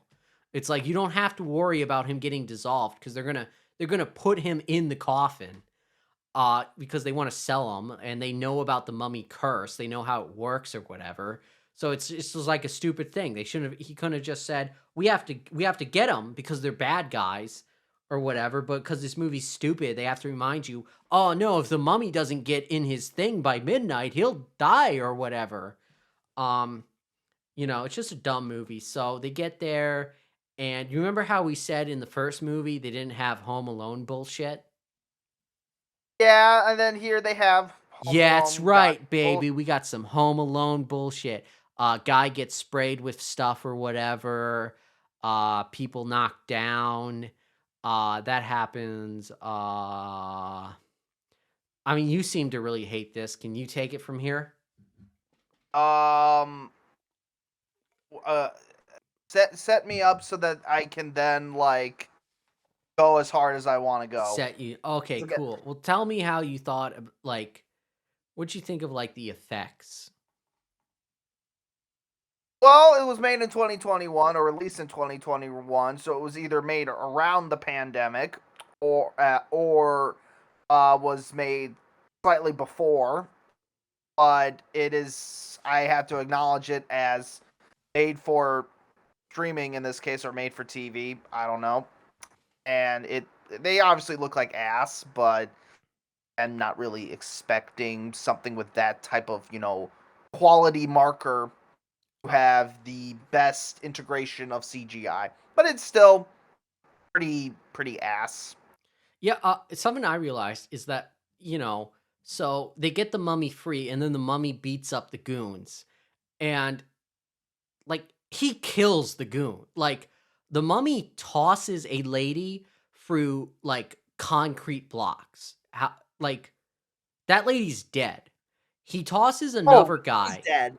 He tosses another guy up in the air, and the guy like with so much force that guy's body breaks the railing. That guy's dead.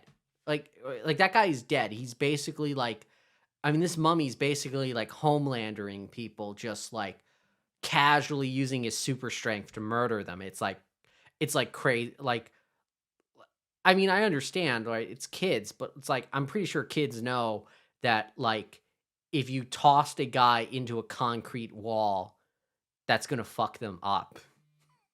Yeah, generally speaking, like I will say this: the human body is very, very resilient in these types of movies. Oh yeah, we're right. You know, these are really resilient people. I'm sure they can handle getting tossed so hard. They smash through a wall. Like it's just like. By the way, why in this factory is there just a bunch of cement blocks stacked up in a half wall? Like, I did not even care to like at this point pay attention to shit like that. I just wanted this goddamn thing to end. yeah. But yeah, remember when they get the final two bad guys? They get hit by the skull thing. Boy, did that look Yeah. like fake and shitty, didn't it? It all looked fake and shitty. Again, and Yeah, we're but talking that about looked extra fake and shitty. looks extra fake and shitty. Yeah. And no, we're talking about an original film that.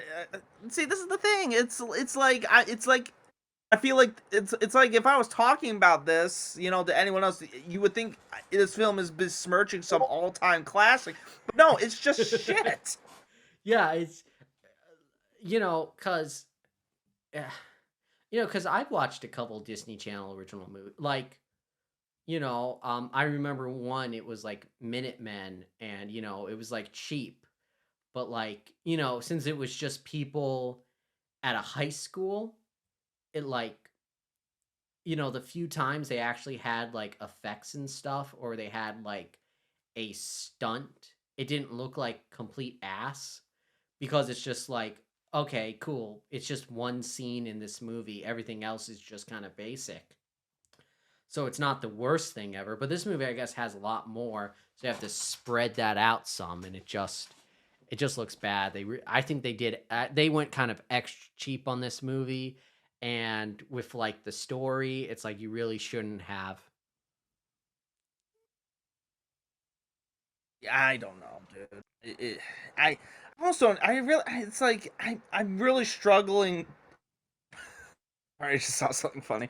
I really just don't have anything else to say. Like the ending, it's kind of like how it was in the original film, but But way more like worse. quirky sounding and whatnot. And there's not even like a cute kind of thing where like two of the kids are starting to like fall in love or whatnot, but they kind of like go back to being kids. It's just kind of like, well, the movie's over. Yeah, that is kind of interesting because you think that since this movie's like trite and bad, they would have like the two kids, the boy and the girl, get together, uh, and they sort of set that up, but then they just drop it, and it is just like, okay, why? Why is this here? Why is it like this? She's a reporter. She got the scoop. Yeah, so yeah, that's her whole thing is very bizarre because she's like, oh, well, there's a couple of things. It's like one, she's like, oh, this town is not cool, but then after the moment, oh, this town's really cool. Then it's just a way to Yeah. get Well, she finds Marshall out to the accept. town has a couple miles on the outskirts of town. There's a abandoned ice cream factory, and that's pretty cool. You Yeah, can't that is. deny that if I found out, I'm sure anyone that hates their hometown, if they found out, well, did you know that nearby there's an abandoned factory? They'd be like, say what? I've completely changed my mind. This town kicks ass. Oh yeah, absolutely. Because a lot of kids love abandoned, or at least a lot of kids that were a Cool lot of people who were kids. older than me when they were kids loved abandoned buildings. You telling me? Hang on there, Bucko. You telling me here in this building on the outskirts of town, they used to make ice cream in here? Well, hot damn, man. I'm gonna say I'm ride or die for Goreville or whatever dumb name this town had. Whatever dumb shit it's called. Whatever stupid fucking bullshit. And I guess this was like so. Oh, I didn't bring this up. So you mentioned that like Ted likes spooky movies too or whatever. Because they're like watching one. And did you notice that it was in standard definition and not HD? Well, at least in the case of that film, I appreciate that. But yes, I did notice that. Yeah, well, Rather bizarre on an HD TV. yeah, well, probably because it was like a public domain movie. I don't know if you're aware of this, but you can go onto like YouTube and there's like channels called Cult Classics or like Oh, I know. whatever. I see those all the time in my Yeah, recommended. yeah, and it's just a collection of like public domain, like 50s drive-in films, like stuff they would play on Mystery Science Theater that are just, Yeah. it's like they're public domain or like nobody knows who actually owns them, so they're basically public domain. So, but of course that means you don't get high quality versions of them. You just get this standard def version. And I assume they went on to one of those channels and just found a movie that featured a mummy because the mummy looks weird in that old movie they're watching. Yeah. So I suspect they just found some public domain movie from a YouTube channel and they just they got a riff of that because later on they have like the mummy's watching Nosferatu and Yeah. that's in HD. It's not a standard definition. He's watching an HD high quality version of that film. Oh yeah, so that's very inconsistent. Or do you think like because I had to actually buy this movie to watch it because I just didn't feel like looking around. I was short on time and they gave me an option. $9 HD, $6 SD. I did HD, but do you think maybe the reason it's in SD is because they got it for a couple bucks cheaper that way? I have no. I assume so. That could be possible. That is quite possible. But yeah, so original Under Wraps, good kids movie. It's definitely it's not what it feels like a real movie. It's not like when you think Disney Channel original movie, you don't think of something like Under Wraps because Under Wraps has like production. It's like a movie that it felt like someone actually wanted to make, like someone actually had an idea. Maybe they didn't have like, maybe they weren't setting out to make like Sallow or like, Karen Carpenter Superstar or something like that. But someone had like a funny little idea of something and they decided to like go out and make it. Where normally when you think of Disney Channel original movie, you think of like cheap TV movie that's made to like promote a teen idol or whatever. And this movie 2021 as far as I know because I'm an adult, I don't watch the Disney Channel regularly. I don't know if it's promoting a teen idol, but it certainly is cheap trash. And it's kind of what you expect from Disney. Watching them back to back or almost back to back, so like a day between, you really do see how the Disney Channel aesthetic has heavily changed over the course of over 20 years. Oh yeah. Whereas like the original film had a more like kind of grounded and very like like it's made clear that it's like just a small movie. Here they are like going really hard that it is a like they make it way more obvious the brand the company by which this film is being produced under, but also they go about it in the cheapest way fashionable. Yeah, that is like something one of the reasons I wanted to start talking about the Disney Channel original movies is the first couple of these feel like real movies. Like you look at this, it looks like a real movie. You look at Halloween Towns, and it's like, oh, it's got a bunch of animatronics and puppets and costumes. This had somewhat of a budget.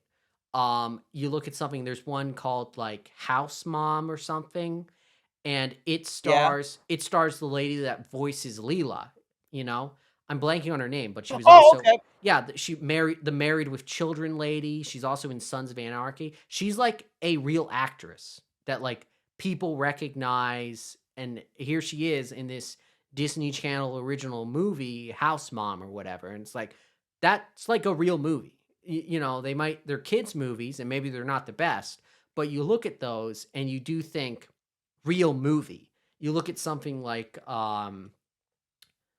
I mean, I don't really watch these because I always thought like stuff like High School Musical was girly and whatever. But like you look at some of them and you're like, this doesn't look like a real movie. I think I saw one, like a guy talking about one, and it's like, oh, you see that editing effect? You see that like sound effect? Yeah, that's the default sound effects. You here, look, I'll pull it up right now. I use that in my YouTube videos.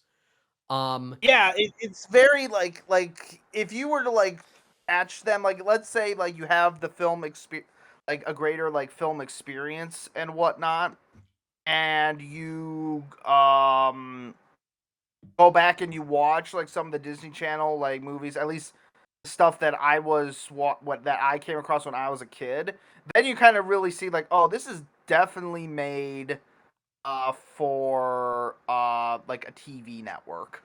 Yeah, it gets a lot. Like I said, I'm interested in kind of watching the devolve because you see, this first film, I think it's like general audience kind of stuff. It has a bit of edge. It feels like a real movie.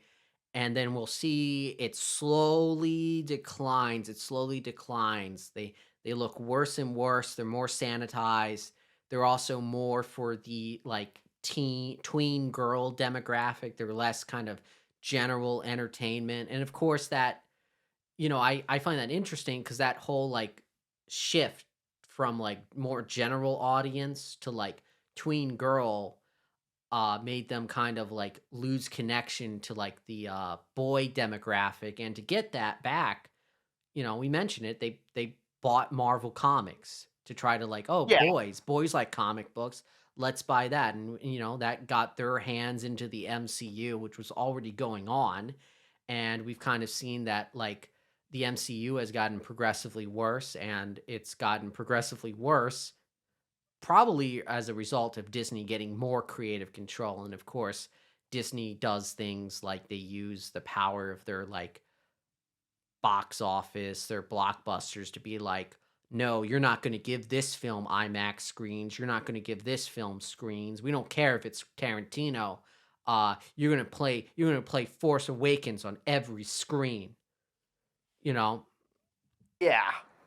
Yeah, so we'll continue to basically document what's going on with the most evil entertainment company. Thank you for joining me. Do you Absolutely. have something to shill? My channel that I do with a friend of mine, Laughing Jackal Media. Expect some videos specifically about anime or whatever, or like movie analysis Yeah, on like my own style. don't you have like a moral oral thing you're doing? Yeah. I have a moral oral video also in the works. I just have to get around to like going through the audio and whatnot. Well, that is fantastic. Thank you for your time, and thank the audience for their time. Thank Uh, thank you. Bye.